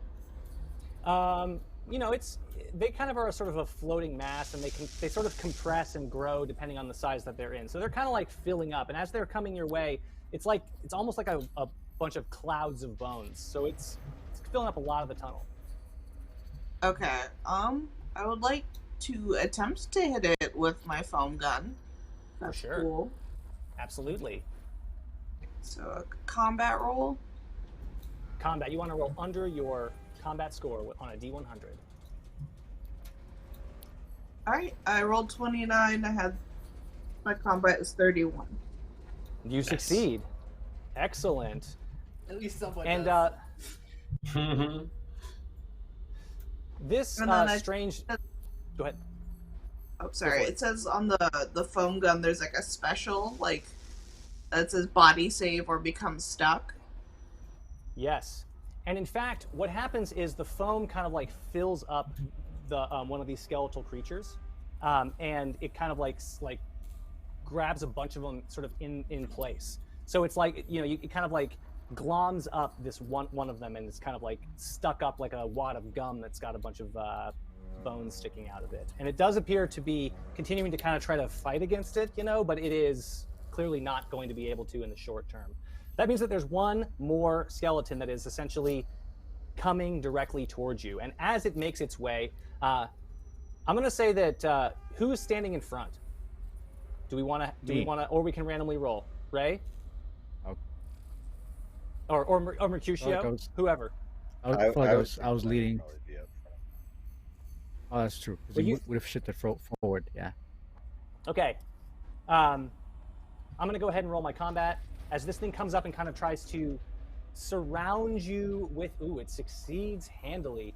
And it's going to do to you 11 damage as it kind of begins to kind of subsume you with its bones. And you can feel the bones kind of rake and pull. And in fact, it's beginning to pull and kind of coalesce around you. And you can see it's trying to do the thing to you that it did to that corpse, which is kind of like use the bones to kind of like pick you up and carry you. And in fact, you believe that it will successfully do so unless you do something about it on your next turn, which is just about to happen right now.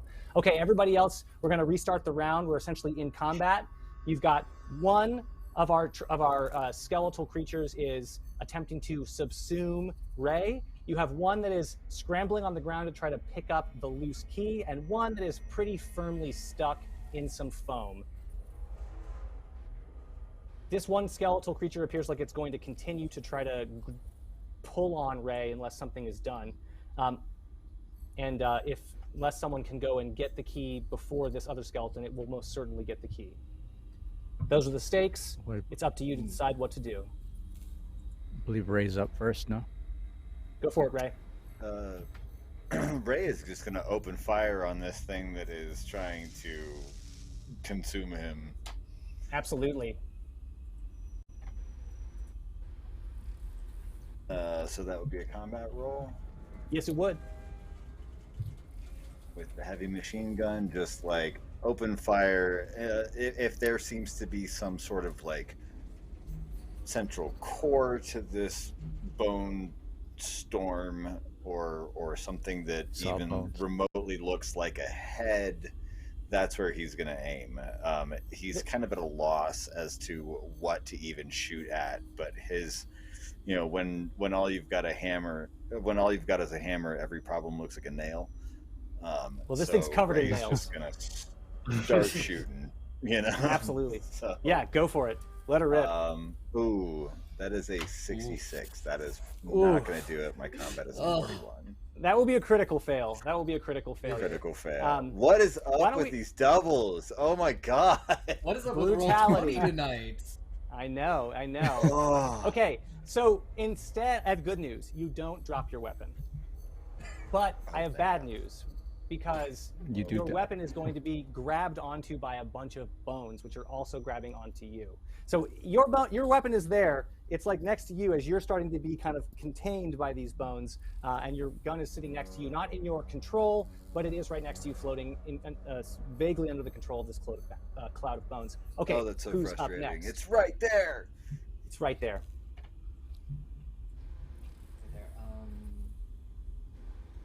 And so Ray is still getting... Still essentially under the control of this thing as it tries to pull. Yeah. Yes. You can still attack it, for all intents and purposes, for the record. Yeah. Well, I'm worried with something like a shotgun. If I try to attack it and I miss, I'm going to hit Ray. That does seem very possible. So I think Anya is essentially just going to attempt to grab Ray, I don't know, by the collar, by the shoulder or something, by the arm, and pull back. Absolutely. You want to give me a strength check? Or a strength check or something? I think you can absolutely do that. Strength's not great, but you know. I mean, if you got something else, I'll take it. But it does seem like crap. Yeah, I'm like, I don't think I have anything else. Okay. Do you have the extension cord? Is there any way I could, like, I don't know, like, try to, like, wrap it around and then, like, use that as a tool to kind of pull back? As a tool of, yeah. Sure. You can have advantage with the extension cord pull on your strength check. Roll it twice. Nice. One more time. No whammies, no whammies. Hey! Second one. Well, Second one does that succeed? It is 28. Looks like 22. It's a 28. That Is a 22. Oh, perfect. That's right. Oh. Not only does that succeed, that critically succeeds. You are not only do you pull Ray out, but Ray, as you're going out, you can maybe take that grab for that gun and take it with you. I think a critical success, you know, gets you a little reward. Okay, good. Yeah. Not bad. Yes. Yeah. Need to We roll have- for that to grab that gun. Sure, we'll give you a I chance go for to that do key. it. Yeah, I go for you the wanna roll key? for the key? Yeah, give me a roll to I run grab for the gun. key. We'll say that the gun is going to fall to the ground if you don't succeed. You can use whatever applicable skill you want. Mecrutio, you're going to go for the key. Yeah. What I roll? Roll speed. I'm I will speeding. roll an opposing speed. 11. Crits. Yeah, that critically succeeds, and not only that, but my skeleton thing is going to roll 95. So you are going to be able to get to this key on your critical success. It's basically as you run down towards it, you can see that this weird mass of bones is kind of trying to scoop it up, and you kind of grab it as it's sort of being scooped up in like something like a femur and a rib that's like scooping it up, and you pull it right out. You can see that immediately upon you pulling it out, this skeletal thing is going to kind of rear back and sort of react to you moving the key out of its possession. Who has not gone yet? I think the Doc and Poppy. Try and pick my gun up. You can definitely pick your gun up with no problem. Okay. I will just give some covering fire then. Sure. Do you want to shoot, or do you want to just? Yeah, you can shoot if you want. Go for it.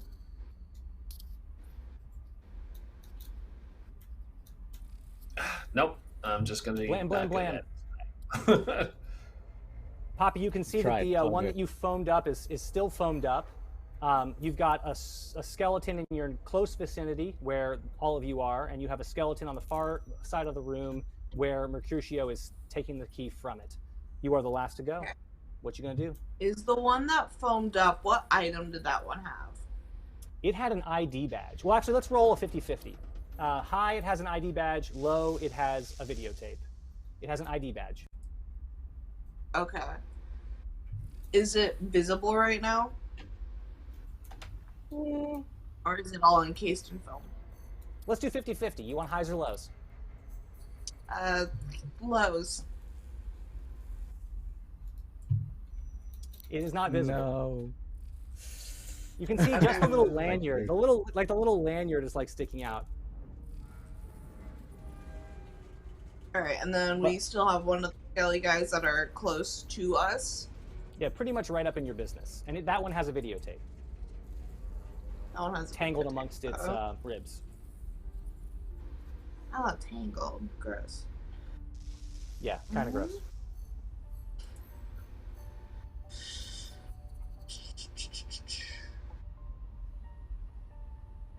I don't know if I'm fast enough to try and just grab it, but it's also tangled up in there.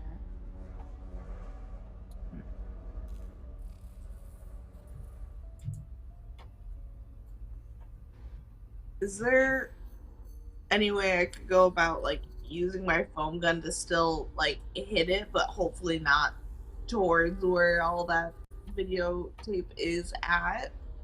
You want to try to, like, foam the lower half? Yeah, go for it. You can try to, it's like right next to you. Sure, you can try to foam the lower half. I'm going to say it's probably going to get advantage to not be stuck, if you want to be precise.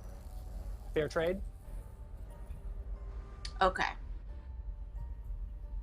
So if you want to aim it, hey, yeah. is that a critical hit? All right, okay. Yep. Okay, yeah. Yep. Yeah, you kind of can foam the lower portion of it, and it does kind of seem, even though there's all these bones kind of floating up and around, like it seems like the bottom of it is sort of like kind of stuck. You can see that the tape does seem to it's not encased in foam. It's kind of floating up there. Okay, so everyone is now gone at this point, correct? Yes. Yes. Yeah. Okay. Yes. So what's gonna happen now is our our skeleton that's partially foamed is going to attempt to swing its weird cloud of unfoamed skeletal limbs, and it's going to do so at disadvantage. And it's going to critically fail. And as it's flailing around wildly, the tape is going to spill out onto the ground in front of it. The next thing that's going to happen is the one that was going after the key is going to attempt to subsume and slap with its bones Mecrutio. And it will succeed in doing so. Mecrutio, you're going to go ahead and take some damage. You're going to take 11 damage as this thing sort of begins to claw into you with its cloud of bones. And you can feel yourself beginning to be subsumed. All right. Question. I had 5 health left, and I just took 11. So, do you have wounds, right? Does that mean you take a wound? Okay, I take a wound. Okay. Okay. So, I will roll for your wound, and we're going to see what it does to you.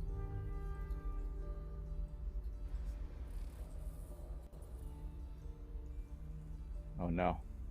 You get a good solid crack to the skull. Oh no, I need that. You feel bleeding. You feel a trickle of blood emerging from your from the back of your skull, where you were clobbered handily by some kind of strange, I don't know, clavicle-like thing. Okay. Back to the top. Okay, we've got a videotape sitting on the ground. We have we have a foamed up skeleton that just puked up its videotape inadvertently. We've got Mecrutio, who has the key, but is beginning to be subsumed by a skeleton. And we have everybody else sort of on the opposite side of the room with the foamed up skeletons. You've got a pathway behind you where you came, and you have a pathway forward that you haven't been to yet. I would like to take a shot at the skeleton that's trying to consume Mecrutio. Go for it. Give me a roll.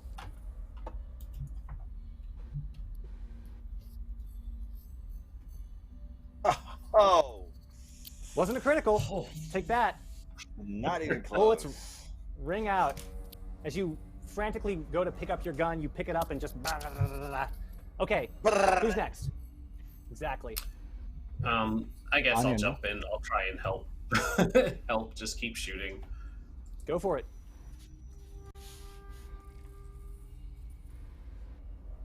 It's 24. Hey, that's actually under. Excellent. You want to do your damage? Yeah. What do I do there? Oh, pistol is... Revolver is 1d10. 1d10. Ow. Yeah, there we go. 2. 2 damage. You can see that your gunshot rings through it, and similar to the rock, it seems like it breaks a bunch of different bones. And now those bones are sort of like jagged pieces. It definitely damages a bunch of bones, but it doesn't seem to slow it down very much. Seems like it was a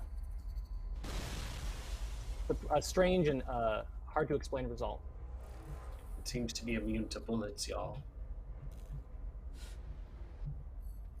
Okay. Just sum up.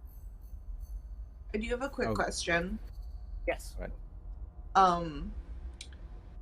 Is there a difference between charges and shots? Because I know when I got my loadout, my foam gun had 2 charges, but it says in the foam gun, like in the PDF, that I have there's 3 shots with each foam gun. How does that work? Yeah, I'm not sure exactly what the difference there is, but we can assume that it has 3 shots based on the inside cover thing. So yeah, that might be a misprint. This is a work in the rule set we're using is work in progress for the first edition rules, so might be a typo. Okay. So you got a shot. Got 1 whole shot. 1 whole shot. Do I think if I... Okay. So, he's not fully pulled in yet, right? Not totally. Okay. You think that it's possible that a particularly bad shot could trap him too. No guarantees there's no guarantees that you can, you know, it's possible that you could trap him. Not guaranteed, but possible. Is it possible if I can try and like I don't know, kind of at the same time try to pull him back as I'm like shooting? I think so, you like, can. I don't know.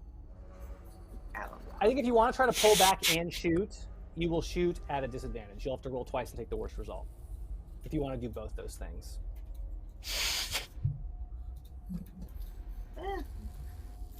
We could try it. I don't want to be a foam boy. I appreciate the effort.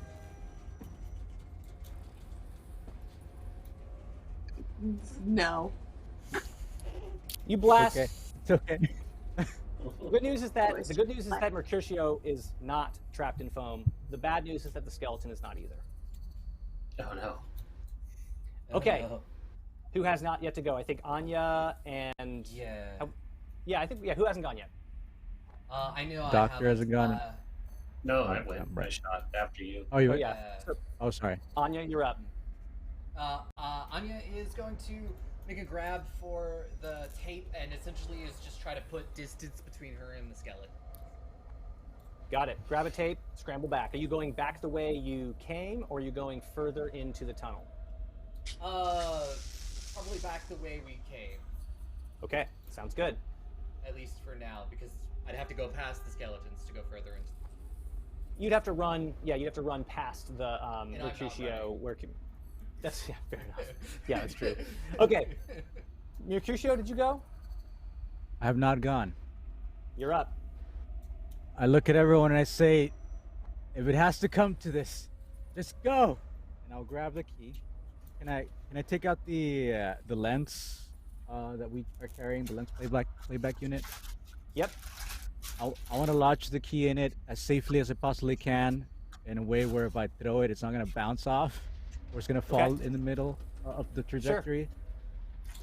And I want to fling the instrument as hard as I can while still being careful with it. Sure. As much as I can consider the instrumentality of it, the hardness of the material on the outside, so it doesn't completely break. I would like to lodge it towards the other side where the exit is. Towards the way you came, not the way that you are going? Or, you know what I mean? Like, no, towards the way that leads out, so the other side of where these creatures were that leads to the next location. Got it. Yeah, that's okay. I think you can do that. Why don't you give me a 1d5, and we'll say that's how many meters you can toss this stuff. Okay, 1d5. Let's see. Roll.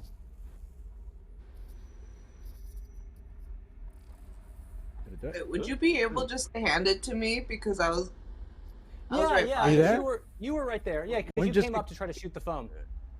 Oh, okay. Yeah. If I can just drop it, and I guess that's safer. Let's do Sure. that. That's doable. You can hand it off, and then Sure. That's legit. Totally. like you're about to throw. I'll just take that. Yeah, for sure. She's like, no. You're like, intervene. Yes. I Excellent, point very towards good. my head wound, or I try to grab at my head wound, blood still on my hand. I say, if I don't make it, have Spennies on me. And that's my turn.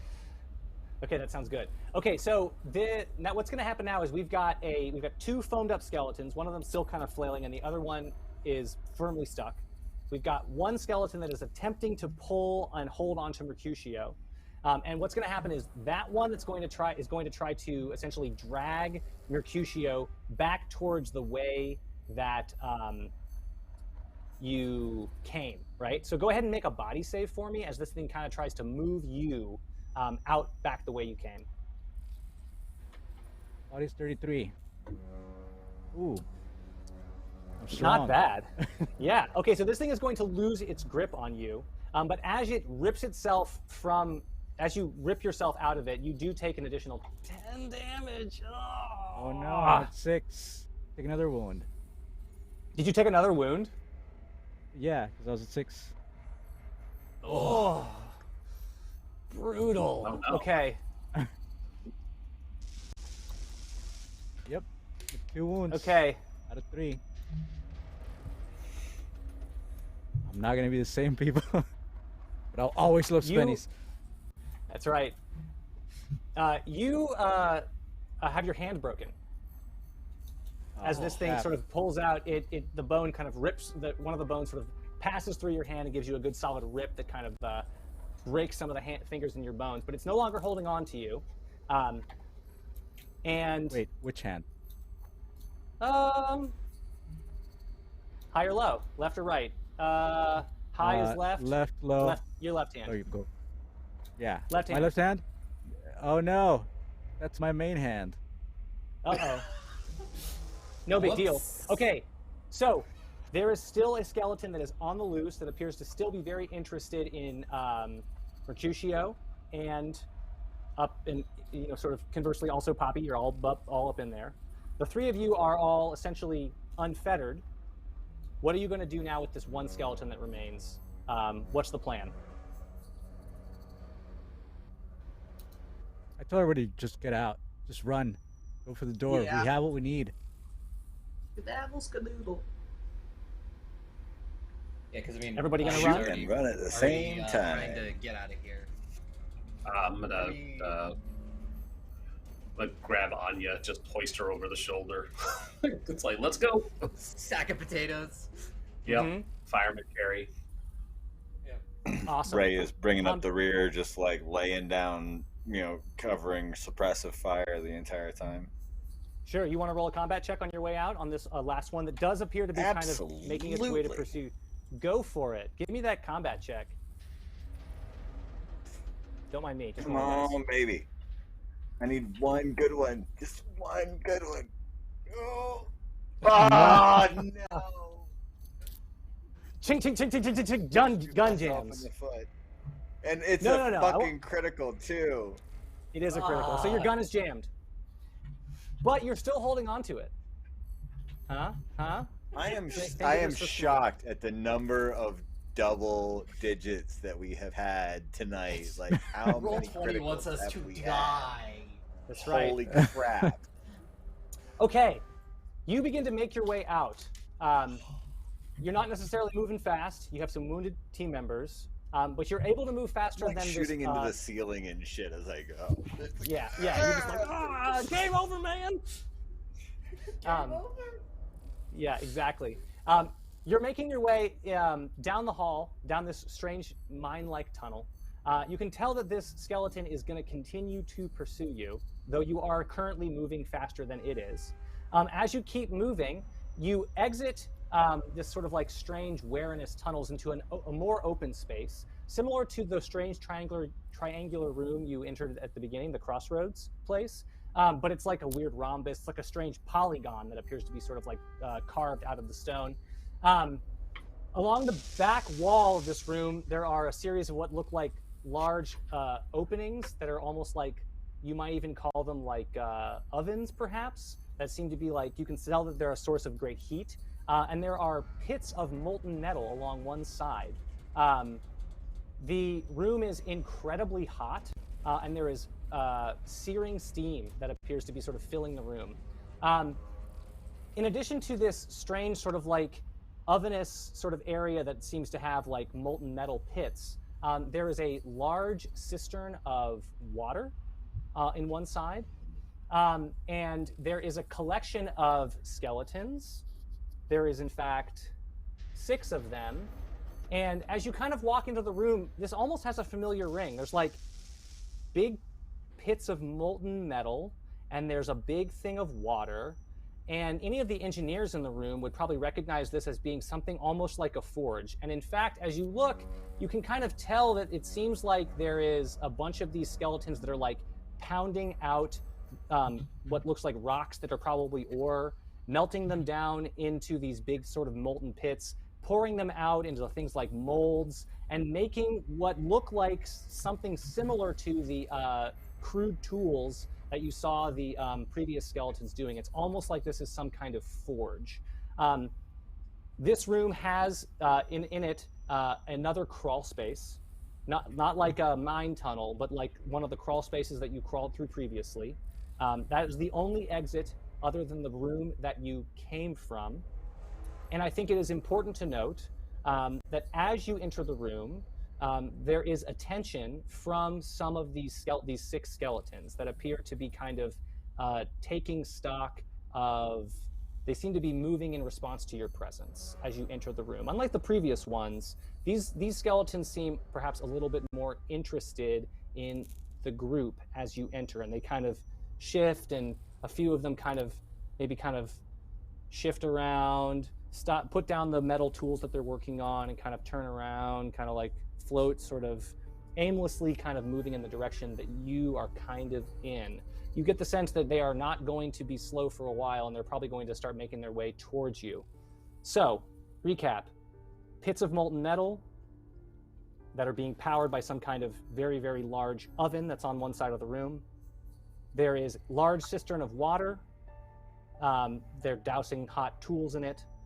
The water is like full all the way up to the top. There are 6 skeletons that appear to be gaining interest in you, and there is a crawl space that exits the room.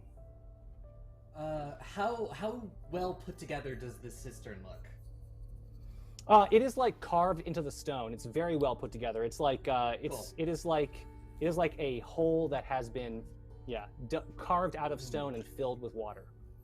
Okay. Man, I say something- we you're just not sure haul where the ass water's coming towards from. that other. I say we just What do you- haul ass towards that other Yeah. crawl space, That man. was- Like we ain't need to. We don't need to spend any time here. We need to get the fuck out of here, man.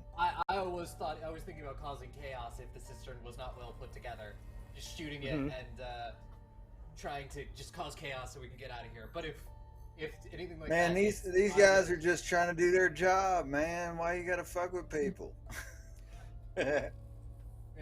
You can imagine that it's almost like they're saying that They're to you as working they sort of long ass days trying to put all this shit together, man. We're just messing with somebody's job. Shit.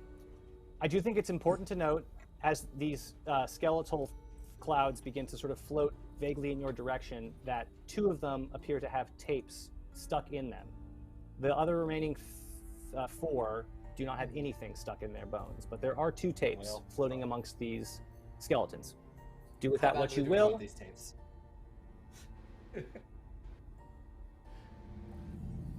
Should we just try to come back here in a bit after we regroup? Come back with a plan? Yeah, I think that is really what we need to do. Is we need to regroup, come up with a plan, try I and will need triage. to try and patch you all up. Man, I'm good with that. Let's go. Let's get the fuck out of here. And maybe if we live, we can come back. Yeah, maybe I barter agree. for the tapes. Maybe ask nicely, and they'll give them to us. Yeah. Hey, we haven't tried talking yet. Maybe that'll work. Not get the fuck out. Run. Are we going? Damn. Is that the plan? No, Yeah. no, But you're we're not gonna in the be shoulders, polite. so We're gonna ask them if we could please, if you kindly give us those tapes, we'd really appreciate it. Yeah. You can. So you're saying You that. think that'll work? Well, they don't seem to respond to anything that you're saying, but they do sort of continue to slowly float vaguely in your direction. So, you're making your way? Shit, As you we're make it- fucking running. Yeah. Cool. You're making your way as fast as you can go. As you get towards the crawl space, it looks very similar to the crawl spaces that you've seen before, though this one is not covered in disgusting viscera. Just like the one you just came through, not covered in disgusting viscera. Though it is incredibly hot, and crawling through this one does feel like it's going to be a little bit on the painful side as you touch the stone. Anybody can go ahead and make for me a body save to see if you, and if you fail the body save, go ahead and take 1 stress and 4 damage. Oh no, I have 4 health. Yep. I can't Yes. fail this. Well, I'm gonna go take that 4 Here damage. we go. and I'll take a Hey! stress. I passed. Oh, I'm so tough. I am gonna die. All right. Much It for also help. is abundantly clear to you that these skeletons are continuing to pursue. Though they are slow, they are definitely going to keep following you at this point. As you exit Shit. at least the ones that you've encountered at this point have seemed to be, you've attracted their attention. You exit this into a room that is once again incredibly hot, even hotter than the room you were in before. the crawl space you were in sort of slopes downward. And in this room that you're in right now sort of has a kind of sloping, smooth stone floor that all kind of slopes downward into what is apparently the source of all this heat you've been feeling. There's a large opening carved into the stone wall, and within it is a huge flaming, just a gigantic flame inside. It's almost like this is some kind of like furnace or something. In addition to this very, very large furnace that's on one side, there are another group of skeletons. There are 7 skeletons, and what they're doing is taking a pile of boneless carcasses, like floppy boneless carcasses, that and they're sort of feeding these boneless carcasses into this gigantic furnace. As you look, you can see that there is a fairly large pile of carcasses, and even from this distance, you see a few things of note. One of the things you see is that there are a lot of those like various sort of quadrupedal mammalian creatures that you've seen around on the planet, but there are the unmistakable signs of human remains in this pile, including a large, partially melted camera. The lens camera. I'm going to chime in real quick, if I may. Please. Just to extend the warmest of welcome to the raids that have come in, but also everybody, congratulate yourself real quick. We reached our $1,000 funding goal for the charity. We've made it a whole show early. Absolutely incredible. We're just gonna do a couple of huzzahs and yay. Absolutely. Yes, huzzah! Yes. Oh my God, that's fucking awesome. Yeah, that is outstanding. That is outstanding. Nice. Yeah, yes. high number of A big donations. thank you to our fans, to everybody listening and watching right now. Like, you guys did this, not us. Like, oh my God, yes. You are amazing human beings. Yes.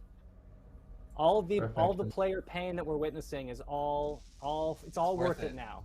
Now we know what we're doing get to here. sit here and play games, and you guys make a difference in people's lives. Just know that what you're doing is absolutely amazing, and we love you. Yes. Hell yeah. Hell yeah. Thank you. Excellent.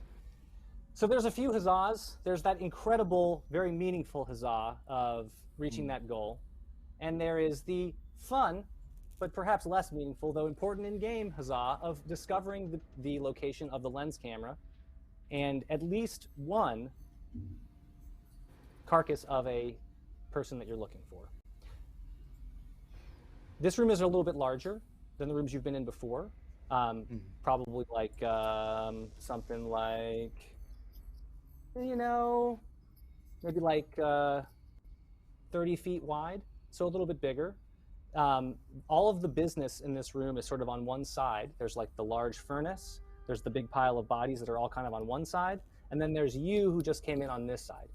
The other thing of note is that this room has 2 very large white stone doors. There's one door. You see in this room the large stone blocks that are like the doors you saw at the previous room. You know what I'm talking about? Like the big stone doors that come together like this. There is that in here as well. There are a few additional exits in this room. There is the crawl space you came from. There's the large white stone door that is closed with means you don't understand. And there is a very, very wide hallway that seems to be descending downward in this room. So you have 3 ways to go, and you also have a pile of bodies, a camera, and probably a few other pieces of human gear that seem to be scattered amongst the piles. Was what we needed to do just to get the camera, or was it just figure out what happens? So the primary I would say the objectives camera is are probably a primary goal. save the team, save the camera, find the tapes. We're not saving probably the team. in that order. Save the team, find the camera, find the tapes. Well, I think we found them. There were the meat sacks. Yeah. At least some of them, certainly at The least team some is of a them lost are cause. meat sacks. Team is the lost cause. We can at least get that camera and as many of the tapes as we can get. Yeah, that's what I'm thinking. Maybe it's the concussion and the broken hand, but is this a bad time to look at that video that we almost died for? Currently, the skeletons are busy working on the pile of corpses that they're tossing in the incinerator. What about the ones that were behind us? You know that they were making their way towards you. So you don't hear them or see them right now. This room is a little bit hard to hear, and there's a very, very large roaring fire. You might have some time, but you know that they weren't far behind. Maybe you we also could know find that a place to hide. We want to try and open those like massive doors. Not with this hand, and it flops back awkwardly. We make a team. Messed up leg, messed up hands. I can take a look at both. Powers combined. I was gonna say, yeah. hey, Dauterive, you got anything you can do about that? Let me take a look at the hand. You want to take a sec to look at the hand, and do we want to play the tape while that's going on? We can multitask. Yeah. Let's do it. If we can do that for sure. Let's do it. I do think that Ray is gonna post up kind of half his attention on that tape, but the rest of it is mostly looking back the way we came, and if those bone clouds kind of come this direction from behind us, he's just gonna open fire. Nice. So that's a 24 for my first aid, well under. So. Excellent. You want to go ahead and give Mecrutio maybe like D5 hit points back, and your hand is still not fully operational, but at least it's not like there's not like a bone sticking out of it or whatever. How did that not work? Thanks, Doc. Oh, it's 2. Still appreciate it. Yes, and it's also worth mentioning that it's now like pretty sealed up. So there isn't a lot of like exposed blood or bone or gore that seems to be sort of extending out. So like it's pretty sealed at this point, right? Pretty bandaged. You did a good job. Is that only for my hand, not for my head injury? I imagine I looked over everything, huh? Yeah. Okay. Yeah, I guess I kind of forgot about the head injury. That's probably what you would be doing anyway. But yes, with those rolls, you can very successfully bandage up those. You're not going to die from them, but you're not going to get too much health back because, you're going to need surgery or something. Okay, the tape. I could do surgery, just not now. As the tape plays, you recognize once again a similar room. The tape appears to be being shot within the crossroads room, the triangular room that you went into that had the big stone doors. You can see Falsey, the scientist, is sort of examining the walls, the sort of roughly hewn walls, and the shot pans over the white stone door that was across one side, and you can see that the door itself is kind of covered by some thick ropes of that strange multicolored growth that appears to be like holding that big stone door closed. And then the shot pans quickly away. So it seems as though the mysterious force that might be holding the doors closed seems like it might be something similar to the weird growth that is covering the portal and the interfaces. Probably around that time. Yeah, go, please. Oh. But do you guys think the key has anything to do with this? I don't know how I'd go about working it, but it worked on the portal. Might be worth a shot. Hopefully it does not make things worse. We have it, so we might as well try it. Yeah. All right. You want to take the key up and sort of try to like mess with the door with it? Can we? Yeah. Can. Why not? Sure. See if it does anything. If we almost died for nothing. You find that as you go up and try to put the key on it, you're like putting it on various parts of the door, and you do notice that as you get closer to the seam, where it looked like the ropey, sort of colorful growths were covering the seam, you do notice that the key does that thing it does on the interface where it like floats, almost like it's being gripped. similar to what you saw in the video, the first video, which is like the polygon was sort of being held by that growth. It does seem to kind of do a similar thing here, and in fact, when you get it there, it's like it's hard to get out. Like you can kind of feel it kind of getting grabbed. But nothing happens with the door. The key seems to interact with where you imagine that weird patchy growth stuff might be based on the video, but the door doesn't seem to change. And how many growths like were there in the videotape again? Yeah, if you want to like scroll back through it, because remember you can look at the tapes in detail. As you scroll back through the tape, you can see that there's like you know, sort of like bands of this growth that seems like there's maybe like 5 or 6 big wide sort of like ropes of this growth that is sort of covering the center section of that door, sort of like right in the center of it. So it's not covering the whole door, just like it's almost like a wax seal, you know, like a wax seal on an envelope. Like imagine that, but it's just like in the center of this weird blocks of stone, and there's a bunch of like ropey growth things right in the middle of it. What if each one of these is a key for each one of these? We need X number of these, the 5 of them to unlock this door. A lot of keys. Are you guys going to grab the... Sorry, go ahead. I was saying we've only found this one so far. Yeah. So far you've seen 2 of these metal keys, the one on the entrance portal and the one that you currently have in your possession. Both of them look like... Yeah, they look like polygons. Yeah, for sure. Just a reminder that in this pile of bodies, there is the lens camera and possibly some other gear. Just putting that out there. Can we reach it? Are the Skillamans, are they messing with the pile of bodies right now, or what? Or what are they doing? Like, yeah, they're basically like, sort of like, they're taking the pile of bodies and sort of one at a time, sort of subsuming them up and like hucking them into this big fire. Like, sort of like how the mining ones were just kind of like, they were just mining.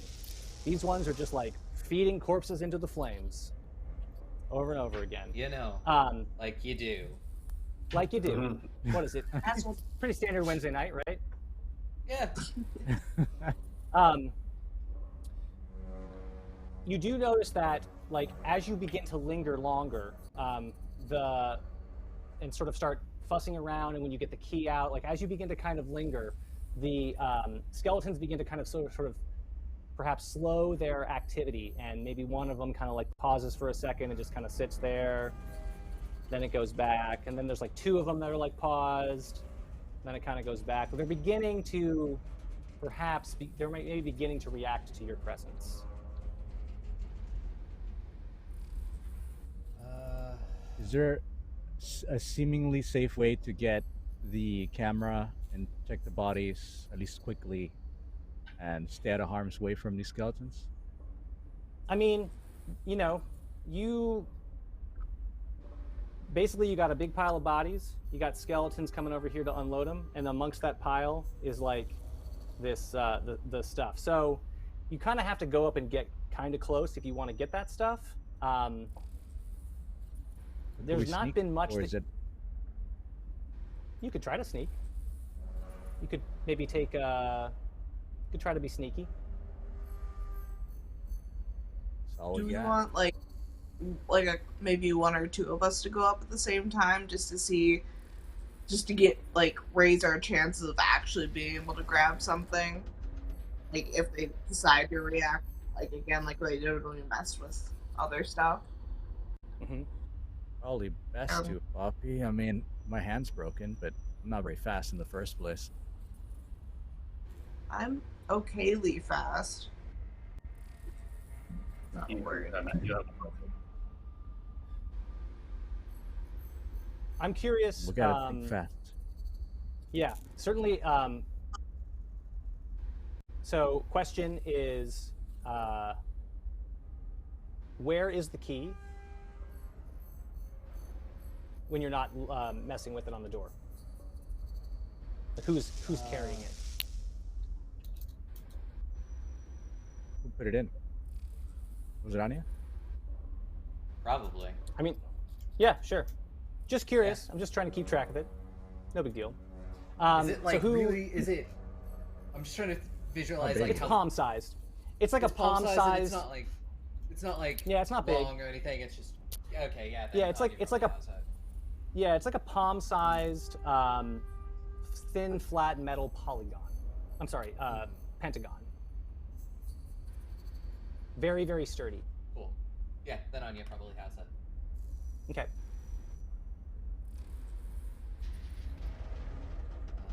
Just about that moment, Ray begins to hear the telltale sound of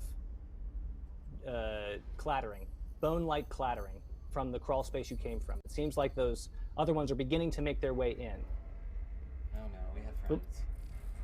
Reminder that you have a door that's blocked by the big white stone, a big wide hallway that is not blocked, and the crawl space you came in on. And another crawl space. Pardon me, I missed the map. 2 crawl spaces, 1 big wide hallway, 1 blocked door. And one of those is where the people are coming from? One of those is where you came from. That we're now hearing the things follow us? Correct. One of them is the way you came from the forge room.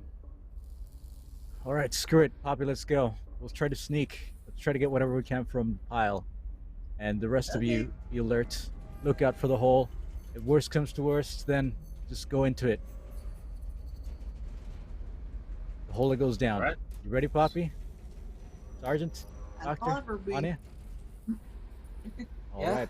We'll try to sneak towards the pile of bodies to get the camera. Anything of interest beyond that All right. is also something we'll look at. Okay. Would that be speed? No. Or what is that? I would probably call it speed. Let's call it speed. I succeeded. Okay. I did not. As you begin No. to make your way closer, you get pretty close to the pile, and you notice that the skeletons that are doing the work don't seem too concerned with either of you as you get closer. And as you're up there sort of looking, examining the body, why don't we say that, Mecrutio, you're going to be able to grab an additional piece of gear. So you can grab one, well, you can grab the camera. That's one thing. And a quick appraisal shows that there are 3 additional pieces of gear. But in terms of, if you want to try to be fast and you're not going to take your time to get them all, I think you're going to have to pick. Assuming you're going to get the camera, which you don't have to, but do you want the camera? Question. How does Yes. this involve my broken hand? Oh, that's a great question. Okay. This is a factor. I have a bag. I could always just be holding a bag open so we can scoop.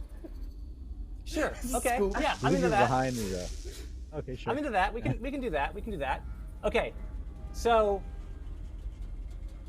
what you have is you can see that there are a few things. There's a camera. There is what looks like a stun baton, but it has like a pair of antlers, like crudely strapped to the top of it. There is a ration box. There is the camera. Those 4 things. If you want to be fast, you can. The both of you can get 3 of them. If you want to take your time, you can get all 4 of them. But Sergeant Ray is telling you that the bones are clattering. So is this stun baton and with horns, or the horns are a separate item? Yeah, there's like a stun baton that has like some weird animal bones tied to it. So like imagine that someone had a stun baton and then they like stuck a bunch of bones on it. Seems important. So camera, stun baton. What was the other 2? A ration box. A ration box. And what was the other one I said? Stun baton, ration box. I didn't say another one. Camera, and what looks like a shredded jumpsuit that seems like it's been torn into like bandage strips. Easy. Everything except the suit. Yeah. Everything except the suit. You can grab that, and you quickly look and see that there is also a tape inside of the video camera. That's a bonus one. It was already in there. Okay. Round about that time, Sergeant Ray, you're beginning to hear more and more sounds getting closer through that tunnel.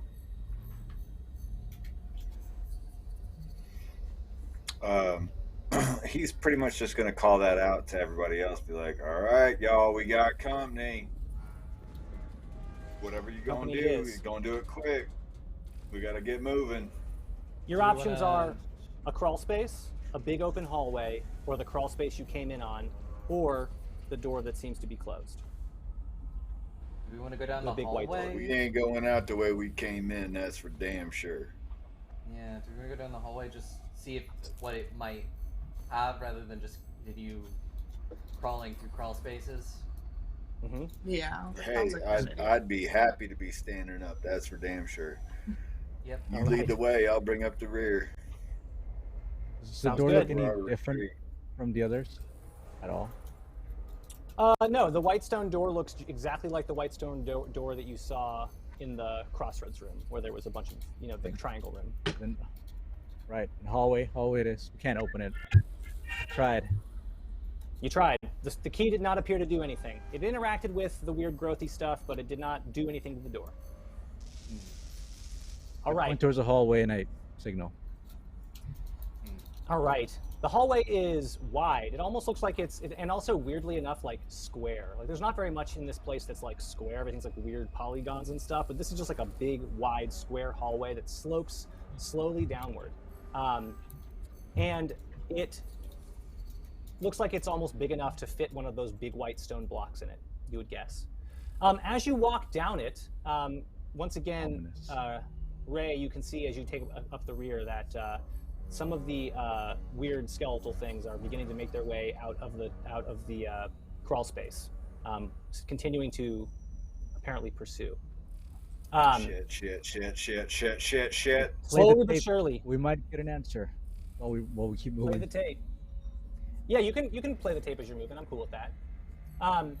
As you watch the tape as you're moving down this hallway, you can see that this tape is closely examining one of the interfaces, those like vertical white things that was holding the polygon.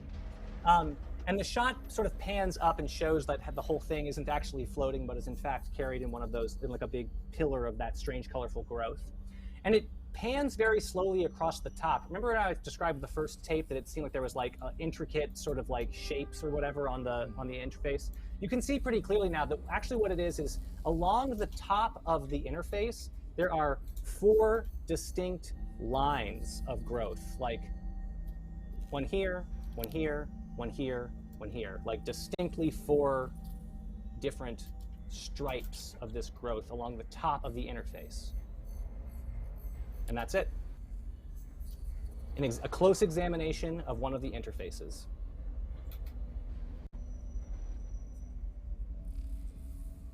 Inside the ration box, there is a very, very, very fine white powder. And just as whoever's holding that fine, fine, fine white powder, you come down the hallway and it opens up into another quite large room. The large room that you're entering into is basically there are a collection of massive white stone blocks. They look similar to the white stone blocks that are blocking the hallway. But what's going on is pretty weird. You're like looking at a big long room, right? So I should say that the hallway keeps going. So you're in this hallway and you could pass right by this room and not stop. But as you go, you're walking down the hallway and on your left, you see what I'm about to describe, which is a wide, long room that has a bunch of these big, huge white stone blocks that appear to float in the air, and they're slamming down onto the floor, almost like they're pounding into it. And as you walk by and you look, what you see is really strange, because on the far side of the room, like past these big smashing blocks, there's a huge pile of bones, and you're watching skeletons emerge, and by skeletons I mean the clouds of bones, emerge from this bone pile and just walk themselves into these big crushing blocks and get crushed. Blam, blam, blam, blam, blam. And after a few moments, maybe a couple minutes, as you're walking by, the blocks pause and sort of a doorway on the bottom opens up, and this pulverized bone dust sort of falls into a container of more pulverized bone dust below. So it's like, this is like a big room that seems to be like skeletons are walking their way into a big stone crusher, being crushed into dust, and then that dust is being collected in a room underneath. This is discovered around the same time that somebody opens up the ration box, and you get the sense that this pile of bone dust, it seems like exactly what's inside this ration box. Okay, that was my question. Yes. Yeah. You can pause and continue to examine this strange crushing apparatus and the door and the thing underneath and the pile of bones. You'll have to cross underneath the crushing blocks to get across the room. Or you can keep walking down the hallway, the big wide open hallway. Your choice.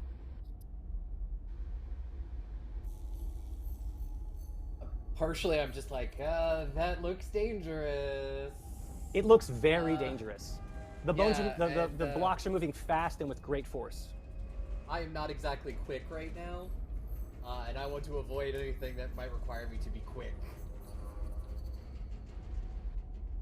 But why would they do that to themselves? They're essentially, are they dying? And I look at the box. The box is full of bone dust. Anyone good with this stuff? Bone dust? Yeah. Don't look at me, man. Knowing me either. Can I use any? Another... Go ahead. Oh. Poppy, ask your question. Yeah. No, good. You're good. Is, like, the camera that we were sent here to find, is that functional right now? It is functional. You can plug it into the monitor and look through it if you want. Alright. Can I, like, look at what's going on in there to see if there's any of the weird, like...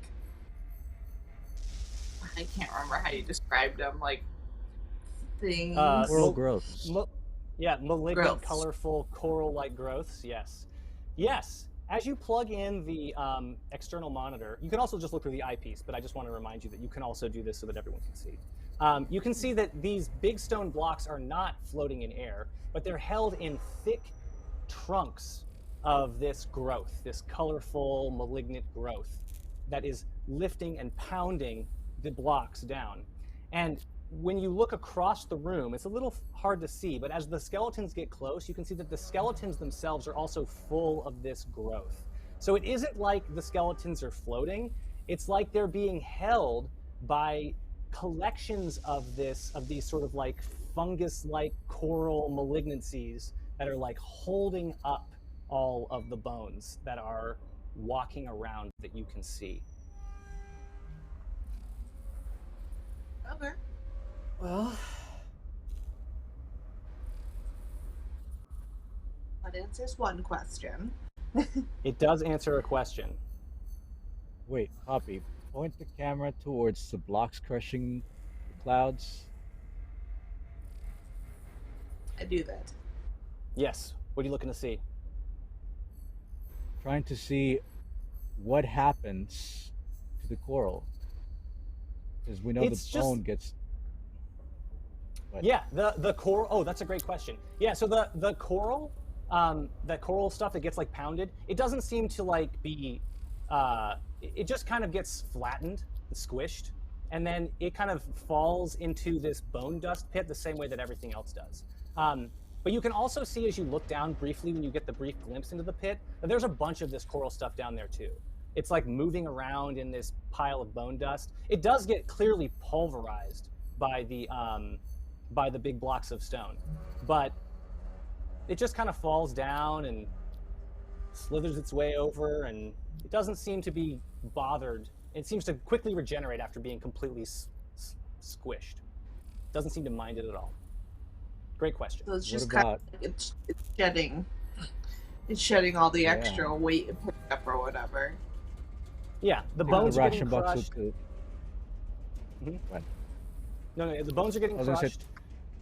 Yeah, All right, go for it. the growth is just kind of getting crushed too, but it kind of just falls through, and you can tell that it seems like there's plenty of growth down below that seems unharmed. So what if I take the ration box that I open it with the bone dust and I put it in front of the camera? Is Mhm. it just bone dust or does it have anything else? Just bone dust. What about the stun baton? The stun The baton? horns. It is a stun baton with bone horns attached to it. So nothing comes out on the camera. Nope. Weird. Very weird. Oh yeah. So far, the only time you've ever seen growthy stuff is on the portals, or apparently when any of the white stone is moving, or when any of the bones are moving. You're sort of using inferences to assume that the other skeletons you saw probably also had the colorful growth. Spoiler alert. Mm-hmm. But you probably knew that. Well, we might as well just keep the camera on and keep moving forward. No, we'll go down that hallway and just see what pops up. Who knows? We might find a truth or whatever. I don't know. I can't think. Might find a way out of here. Yeah. For sure. Sure, that. Suddenly, job is not seeming as important as my own life. Turns out. True that. Seems so. Hey, if we make it all alive, I'll treat you all to some spennies. I've right, not there's forgotten despite my Sounds concussion. great. Whatever the space version of Grand Slam is, coming up. Space Grand Yes. Slam, yeah. Space Grand Slam. Yes. Okay, We go as you down the continue to hallway, walk, yeah. you walk down the hallway. Once again, you find yourself in a room that has a lot of heat, incredible heat. Not as much as the furnace room where there were burning bodies, but still palpable. This room has a few things that you've seen before. It has a large cistern of water that looks just like the cistern of water that you saw previously. It also has on one side it would appear that on one side is the big pile of bone dust that was below the crusher appears to empty out into the room that you're in. So on one side is a big, huge pile of bone dust that seems to be sort of spilling out of a funnel or something, like in a hole in the wall, right? So you're like looking at like a silo of bone dust that's like open and spilling bone dust into the room. There is a large cistern of water, and there is a collection of skeletons, a whole bunch of them. In fact, there are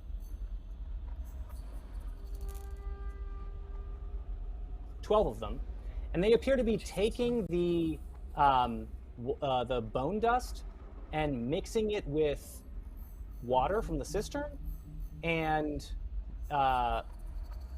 sort of making stuff, including those big, huge white stone blocks. It's almost like they're making some kind of like cement or ceramic out of this bone dust. And as they make these big, huge, sort of large structures, they're baking them in what looks like another of these big, huge, large ovens. And once again, there is a very large cistern of water, which appears to be constantly full. Like they're coming up and getting buckets and buckets out of it, and it's just always spilling over with water. What'd you say about Hansel and Gretel earlier? Gestures They lived. towards the oven.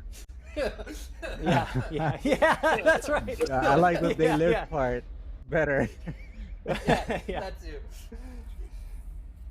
Okay, so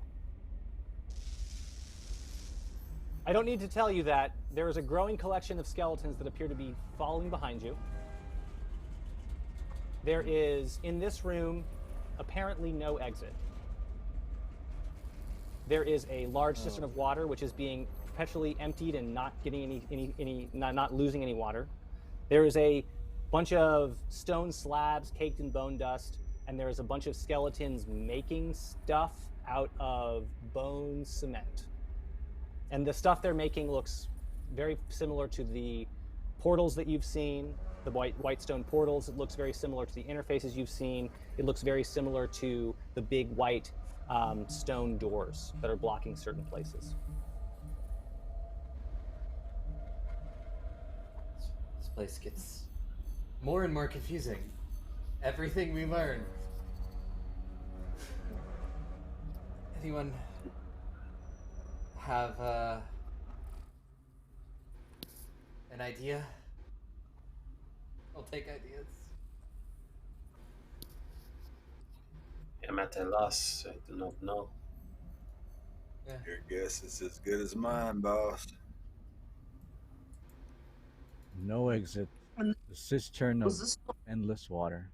But this is towards like the end of like there's nowhere else for us to go like so far without crossing past the skeletons again. The only way that you know that the only exit that you can see in this room is the way you came in, which is the big long hallway. And it will probably involve skeletons behind you. Other than that, there's a big pile of bone dust and like a weird macabre pottery workshop and a cistern of water that just stays full. Are these The weird flashlights reenactment. waterproof? Go ahead. They can, yeah, the flashlights are waterproof. That's fine. I ain't concerned about that. Alright, can we see how far down the cistern goes by looking at it? Sure. Like, is it like a different water course that we could potentially like go down into it and maybe there's a different way to get out? Or are we gonna have to fight Skelly-Mans? You definitely could, if you're willing to go up in the skeleton zone, which is to say the side where all the skeletons are doing stuff. If you are willing to go up there, you can absolutely look inside the cistern. Nowhere else to go. I mean, yeah, if you think it's a good idea, let's do it, you know. I don't Who's think going? Go ahead, Circo. Hey man, I'm down. I cut you off. I didn't mean to. I'll take point. Ray? All right, so Let Ray's me going, out, Poppy's Friday. going. Who else is going? Yeah, I'll go. Not staying here. yeah. No. Yeah, I'm not I staying go too. here. I'm going with. Okay, everybody's making their way.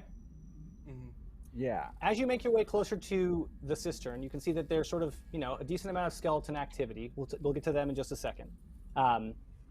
As you get close and peek into the cistern, you can see that it actually is not very deep at all, but instead, at the bottom of it is a portal.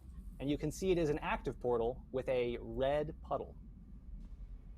It would appear that this water is being brought in via a portal. Which explains why it is able to remain full. As you begin to get closer, you can see that it takes a second. Ray goes by, Poppy goes by, Mecrutio goes by, and then Anya sort of hobbles by with that busted leg, and then they begin. That kind of begins to get a little bit of attention from some of these skeletons, and they begin to begin to sort of do that thing that you saw them do before, which is like pause, then go back to what they're doing, then a couple more pause, go back to what they're doing. They don't respond to anything you say, but they do seem to kind of pause when you walk by. Specifically Anya. I like that. So you've got... Go ahead. If I point the camera at them while they're like pausing, is the growths, are they doing anything specific like that we can't see at that time? Great question. You can see that the growth is not really, other than, it basically seems like it's doing exactly what you would expect it to be doing in terms of what you see the skeletons doing. So the growth is sort of up in there, like holding on to with all these bones, with all these little stubby fingers, and it kind of pauses and kind of like, you can see it sort of like twitches some things that aren't holding any of its bones, and kind of like, it looks like it's almost like, maybe almost sniffing, just like sensing. Then it goes back to what it's doing. Then it pauses. Bones are still, but there's a couple little, pseudopods of goop moving around, and then it goes back. Okay. Do we all see this? Anyone who's looking through we can assume that now you've got the lens camera and the monitor hooked up, seeing through it is available to everyone. I grab the bone dust and I put it over Anya's leg. What? So you're doing... Just, I don't know. It feels right. Did not realize you were the medical professional. I'm not. But is this medical at all? Anything, Anya will definitely like take a limping step back and just being like, It's better than nothing. So as you sort of toss some of the bone dust out, it does some of the bone dust as you sort of step away from it, Anya. You can see that the bone dust does kind of like miss you a little bit, but it also sort of scatters in the air, and you can see that it outlines the shape of what looks like one of those weird growths. And you can see that actually, as you point the camera, there's actually a growth that's sitting right next to you, Anya, and it appears to be sort of like doing that thing the other ones are doing, where it's like doing its little thing, where it's like almost like smelling. So apparently there's more of these growthy things sort of in and around, but you aren't able to necessarily always see them unless they're holding bones. But the bone dust seems to outline in the air so you can see it. It's almost like the bone dust is able to interact with it. It reveals the shape of it. well, I don't like that. And then just being like, Right. okay, Sorry, let me sorry. just Just get I don't know. It's a concussion. Okay, I'm sorry. I just thought it would work for some reason. I mean, It's not that really was the expensive. ones that we can't Sure. see. Well, it does show you some things, right? It did work in that it did reveal to you that this weird growthy stuff. Did anything happen when the bone dust touched Anya? No. Maybe it stung a little bit. It, you know, got a little bit on you. What about when I'm grabbing it? 'Cause I'm grabbing it with my hands. On my hand. The bone dust? Yeah. No. The bone dust doesn't appear to do anything. It doesn't seem to react to anything other than when it sort of coated this growth that was nearby that you couldn't see. Huh.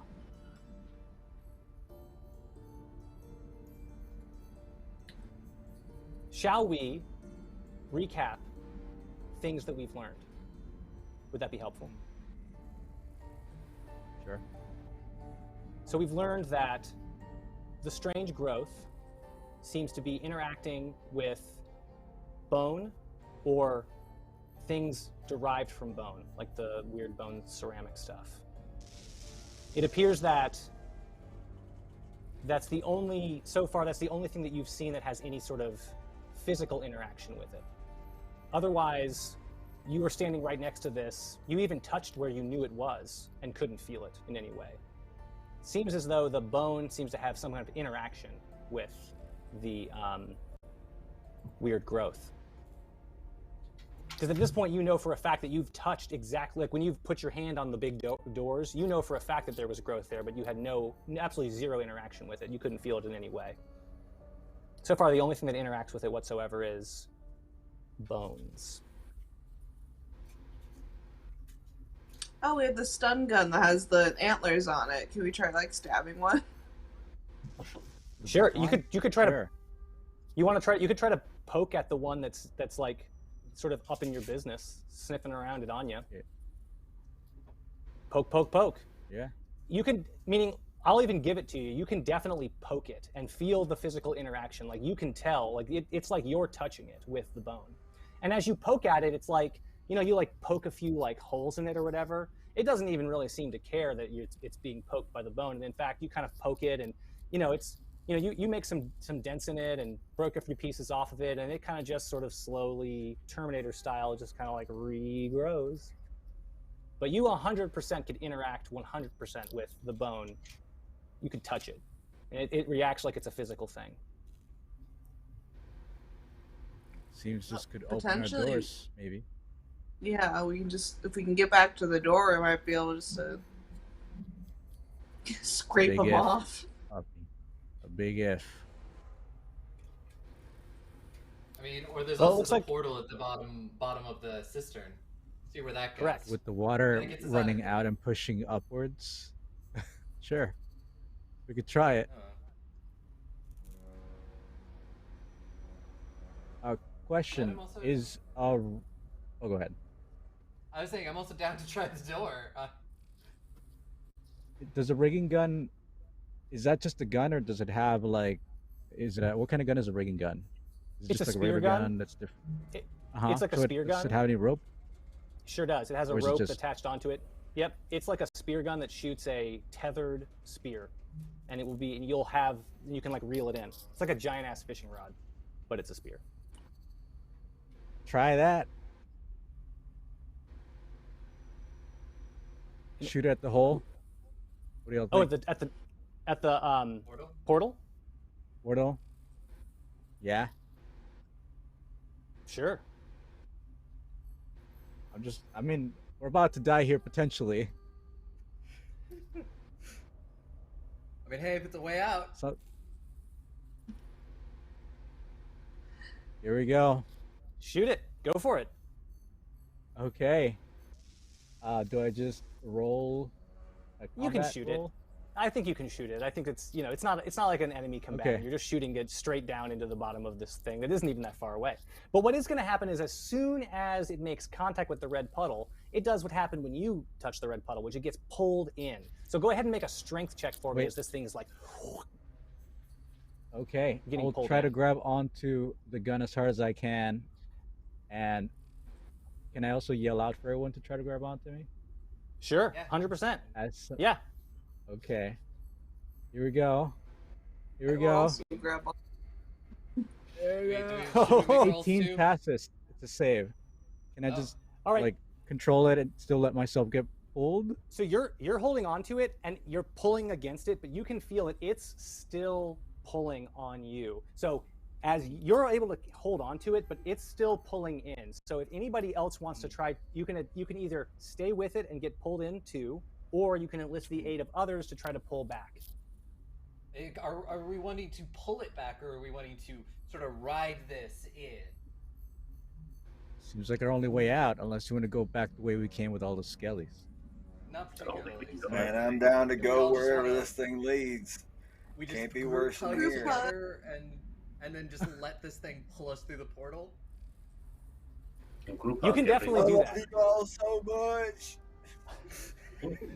Take a deep breath. I tuck the camera equipment nice and tight and like put it in my bag and make sure it's all set. All right. You get pulled in, all of you, as you since you're all deciding to go in. I will let you all just go in, since there's obviously force doing it. Like no need to roll rolls or anything. As you go in, you feel that same experience that you felt the last time of sort of being in two places at once. You can roll a body save. If you fail, take a stress. No big deal. Just like last time.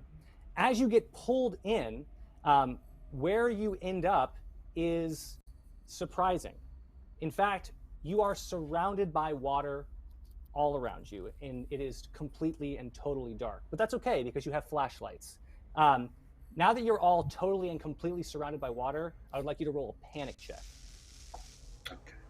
I would like to use my skill as a teamster to get advantage on that. Go for it. So you can roll twice. You're trying to roll over your current stress.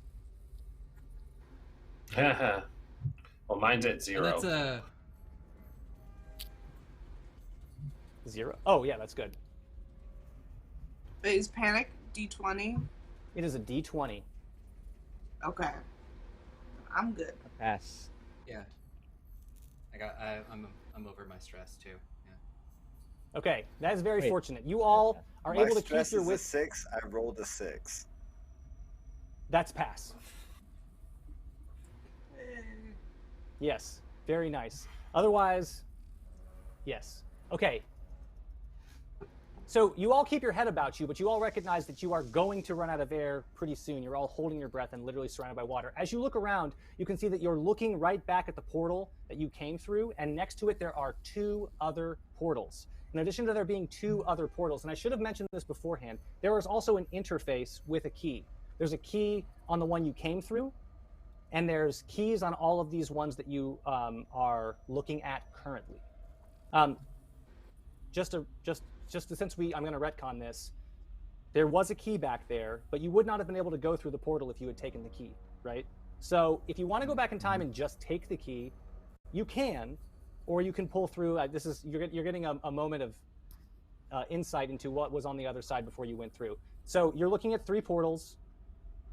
There are keys on all of them. They're all active. But you need to act fast. Going back?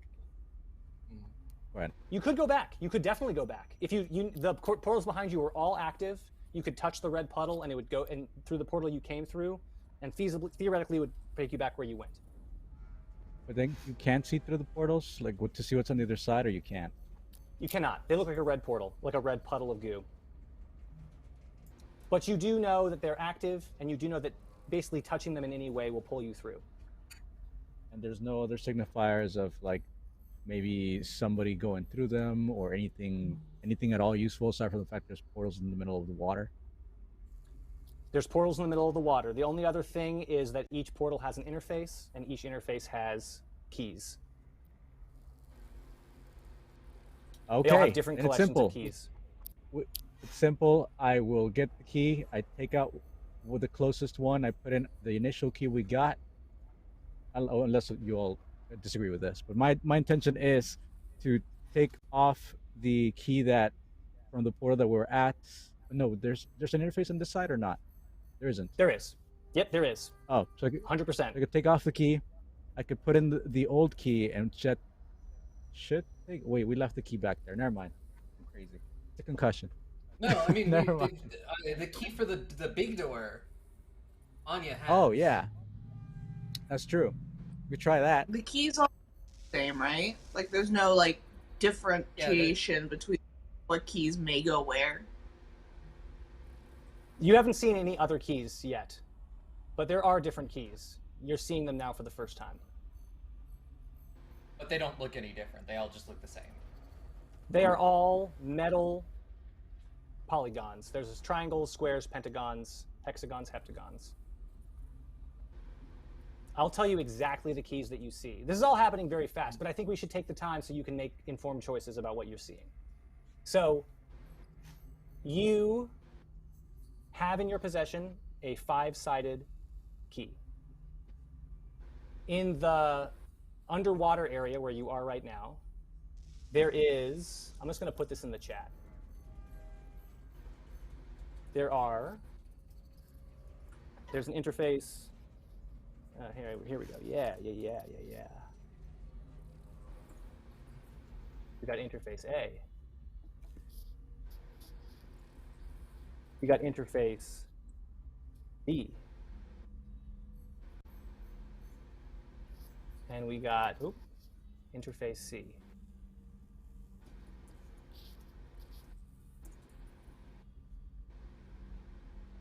A 2 triangles plus 1 square, B 1 square, C 1 triangle plus 1 pentagon, and we have a pentagon. Correct. Yep. And we came out of which one? You came out of interface B.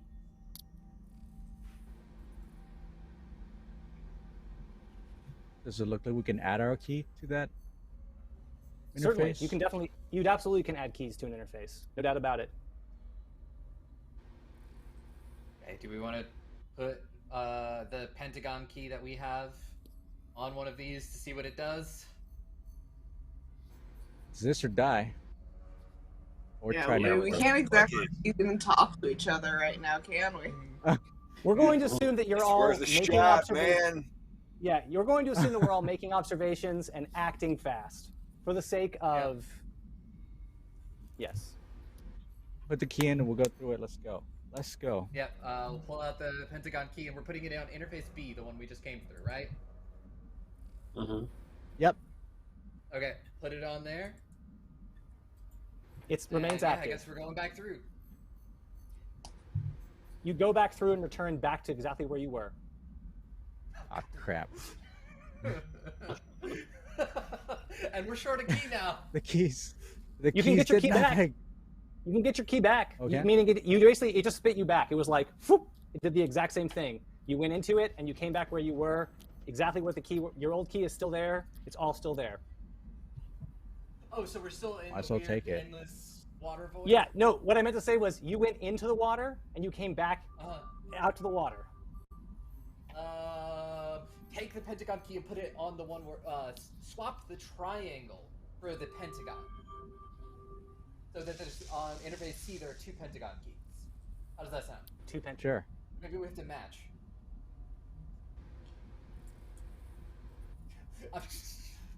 No, this is good. I don't know. Freaking out. My panic is pretty high. Because I mean, Stress. we also haven't been through C yet, so.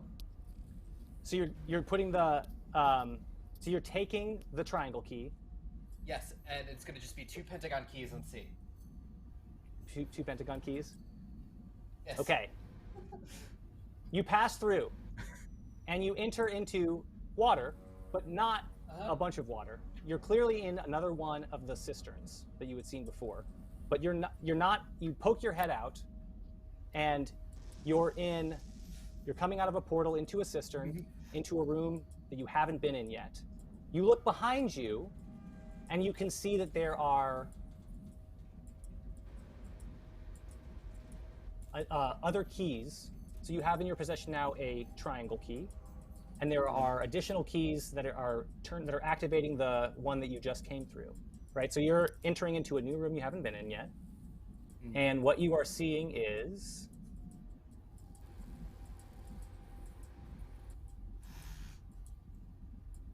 there are 3 triangle keys.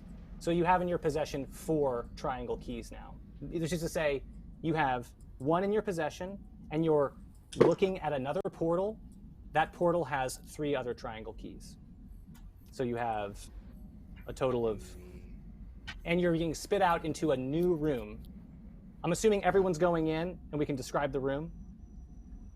Okay, you go in. It gets a little crowded in this cistern.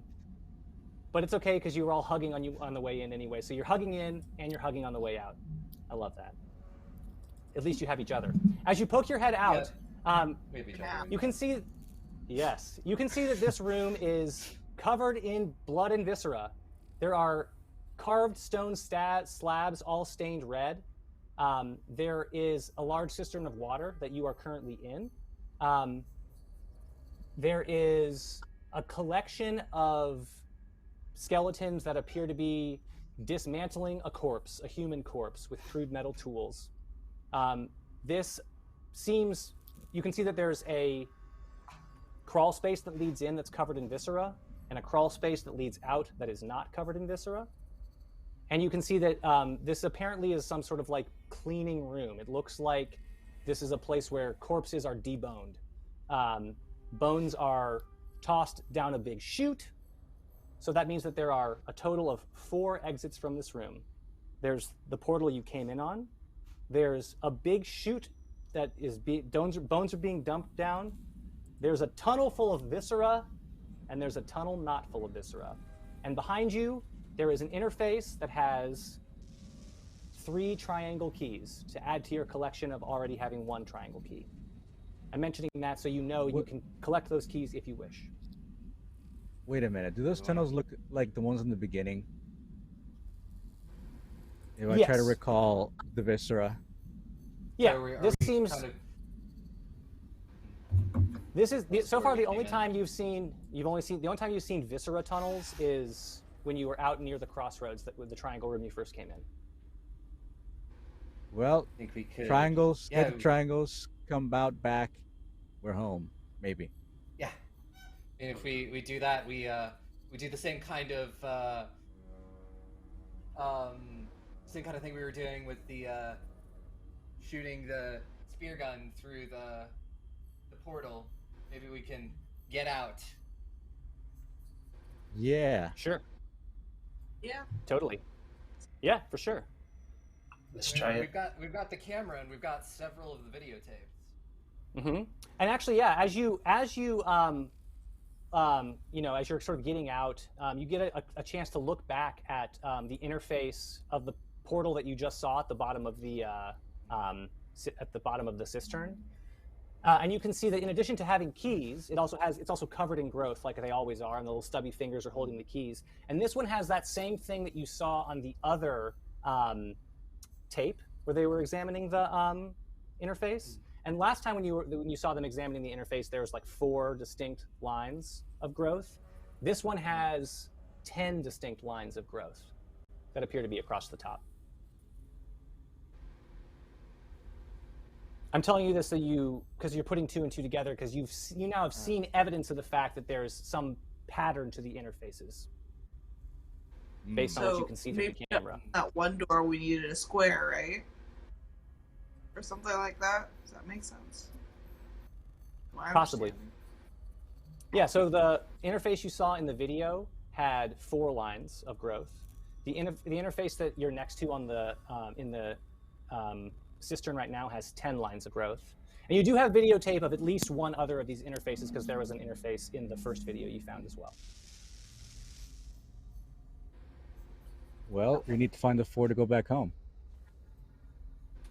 Yeah. I mean, if we're close enough, we can attempt to, you know, figure out where we came in from. Maybe we can get back out that portal.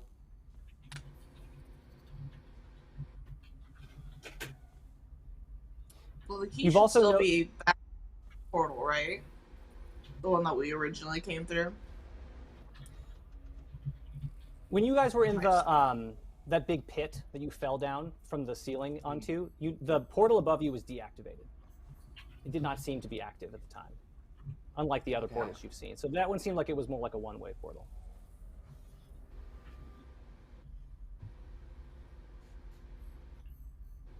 So you've upgraded or downgraded from a 5-sided key to a 3-sided key. A 3-sided key. Not a 3-sided key. There's a couple other 3-sided keys in your vicinity, and you have video evidence of 3 different interfaces. One of them has 4 lines, one of them has 10 lines, and you haven't really checked the first video yet, since the first time you watched it. But you can if you want. Do we want to check that? Yeah, let's do that. Yeah. Yeah. So you might recall that this first video that you found, had them sort of examining the first interface and noticing that there was a pattern across the top. If you look closely and scrub through it in slow-mo, you can see that the portal that you came in on, the entrance portal that you entered through, has 12 vertical lines across the top. So now you've seen an interface that has 4 vertical lines, an interface that has 10 vertical lines, and an interface that has 12 vertical lines. And 12 is the one that you came in on. And 12 it is. But how to make 12? That's our answer. We add them up. Yeah, if each, I don't know, corner equates to lines. That's what I was trying to say earlier, but I'm also just a little dumb and like it's fine. No, trust me, I understand. I'm like, oh, I wish I was smart right now. I wish I was smart as my character. Yeah, there's a meaning in all of this, but my brain just goes. Don't you just hold on? Can't you just make a triangle from the triangles that's in the middle? Is that 12? I don't know. I'm dumb too.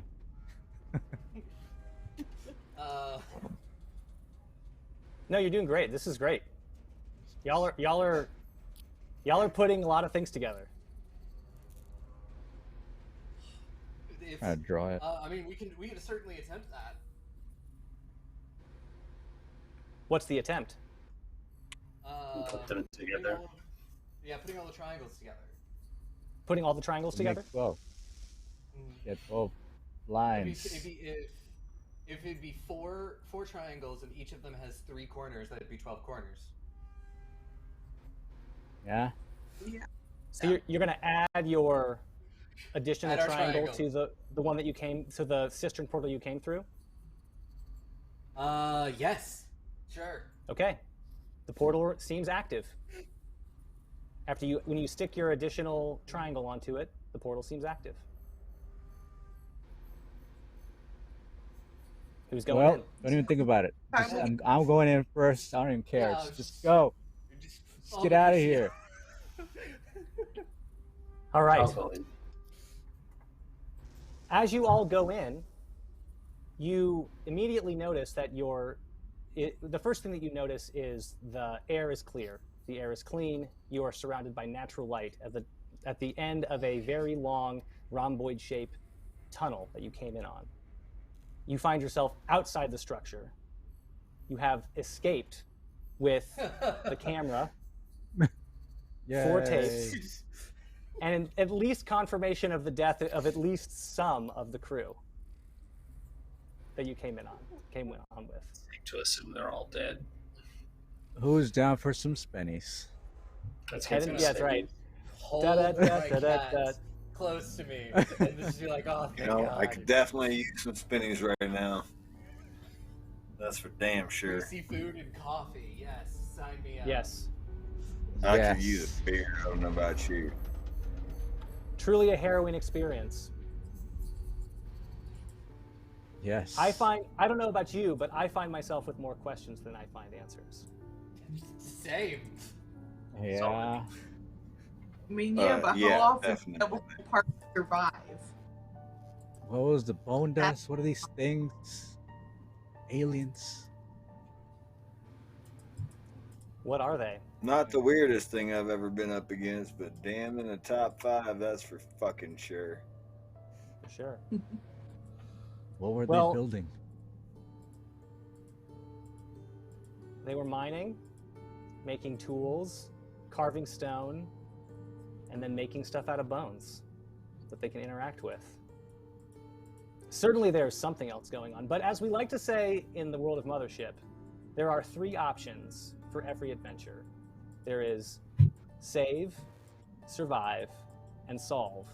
And the trick with Mothership is that you can only get to do one of them. We survived. Hell, we survived, man. That's the best survived. we could ask for. Most certainly, there are more mysteries to unravel within the strange structure. But you don't have to worry about that because you got the camera back and you lived. Ray Carter lives another day. That's right. Yeah. Woo. Highlights include everybody hugging each other as you get pulled in on the rigging gun. Loved that. Loved that. I love how the foam gun was probably the most successful weapon in the entire thing. Like the foam gun did great, but all the like fancy machine guns were just like. I shot the shotgun twice and I didn't hit anything. Into the wall. Yeah. All right. What are y'all gonna get at Spenny's? What's your go-to Spenny's Coffee. order, Lucio? Yeah, coffee, waffles, and fried chicken. Always a good combo. Full English breakfast. Nice. Yeah. Love it.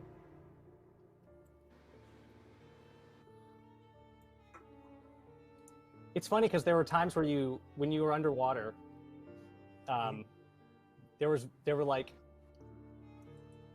you were right there on the cusp of a successful combination. But it turned out great because it was like very close. Like it was like all very close. But you know, at this point, there was still much discovery on your part. So in that experimental moment, it was like you were very close to almost getting out at that exact time. But then when you got spit out in the bone deboning room, it just so happened that the portal there had the exact right combination for what you traded for underwater. So it actually worked out quite well. But I was amused to see how close you were when underwater. Also, we raised $1,000 for Trevor Project. Hey! And we ain't even done yet. Yeah. We ain't even done yet. Yeah.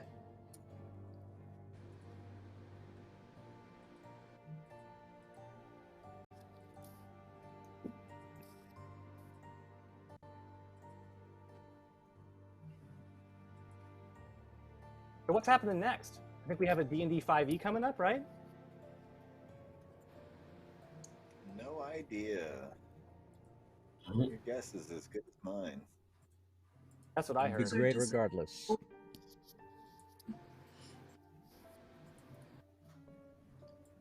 Oh my goodness, I was muted. I am so sorry. Yeah.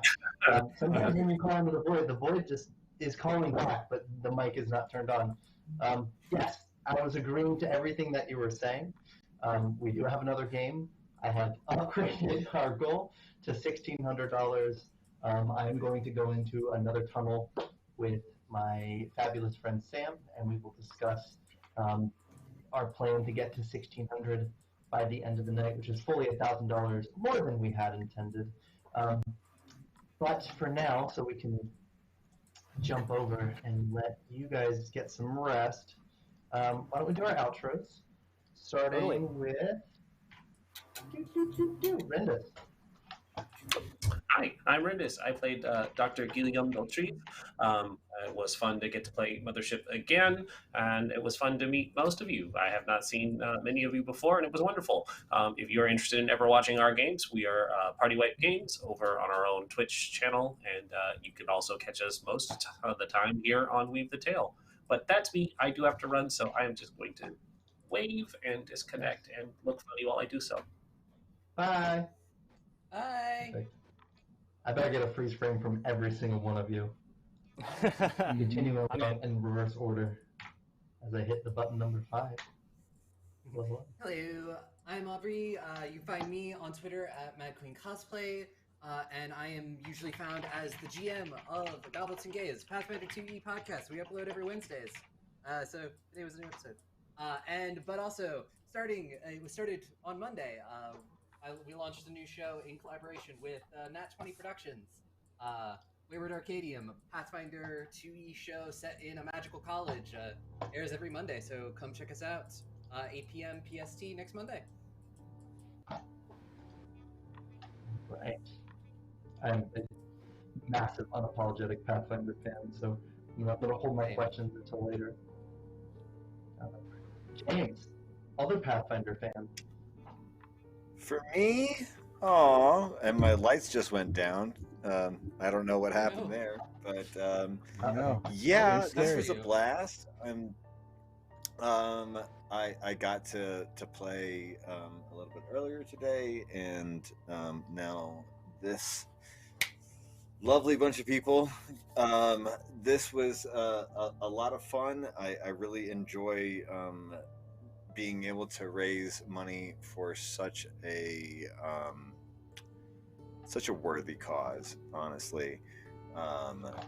Like I said on on the last stream, one of the first podcasts that I ever listened to, they raise money for Trevor Project all the time, and for it to come full circle and to be able to be a part of something like this and to be able to actually help people is such a huge honor. And I am just so grateful to be here, and thank you all so much for letting me play with you. It was so much fun, and yeah, hopefully we get to do it again soon.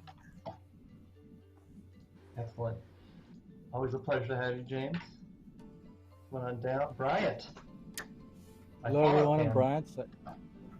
Yes. I played Mecrutio Speare tonight, as you saw. Well, I'm fairly a bit of a newbie when it comes to this game, but I can handle myself when it comes to role-playing games. Special thanks to everyone here at the table. You're all amazing. I would definitely love to play more Mothership. I might try to introduce it to my players. So far, I've only ever done home games, but I'm now venturing into the streaming world, so you might see me a little bit more often. I currently don't have anything to promote, but who knows, maybe in the future. I love this stuff. Love all of you. Thank you all so much for donating, and of course, for spending some time with us this evening. Thank you. Last player, but not least player, and an old friend of mine, Maria. That's me. Hi. It was really fun to play tonight. I've never played Mothership before, but I really like going back to sci-fi horror games. It's been a long time since I played one. It was fun to read through, the PDF I had. Stuff I do art. So if you hit up my Twitter, I have links to commissions and stuff, and Linktree to my other social media. So that'd be real cool if you could check me out. I'd appreciate it. And then I think Ian said I legally have to come back and stream more, so it's legally binding. That is true. Yay.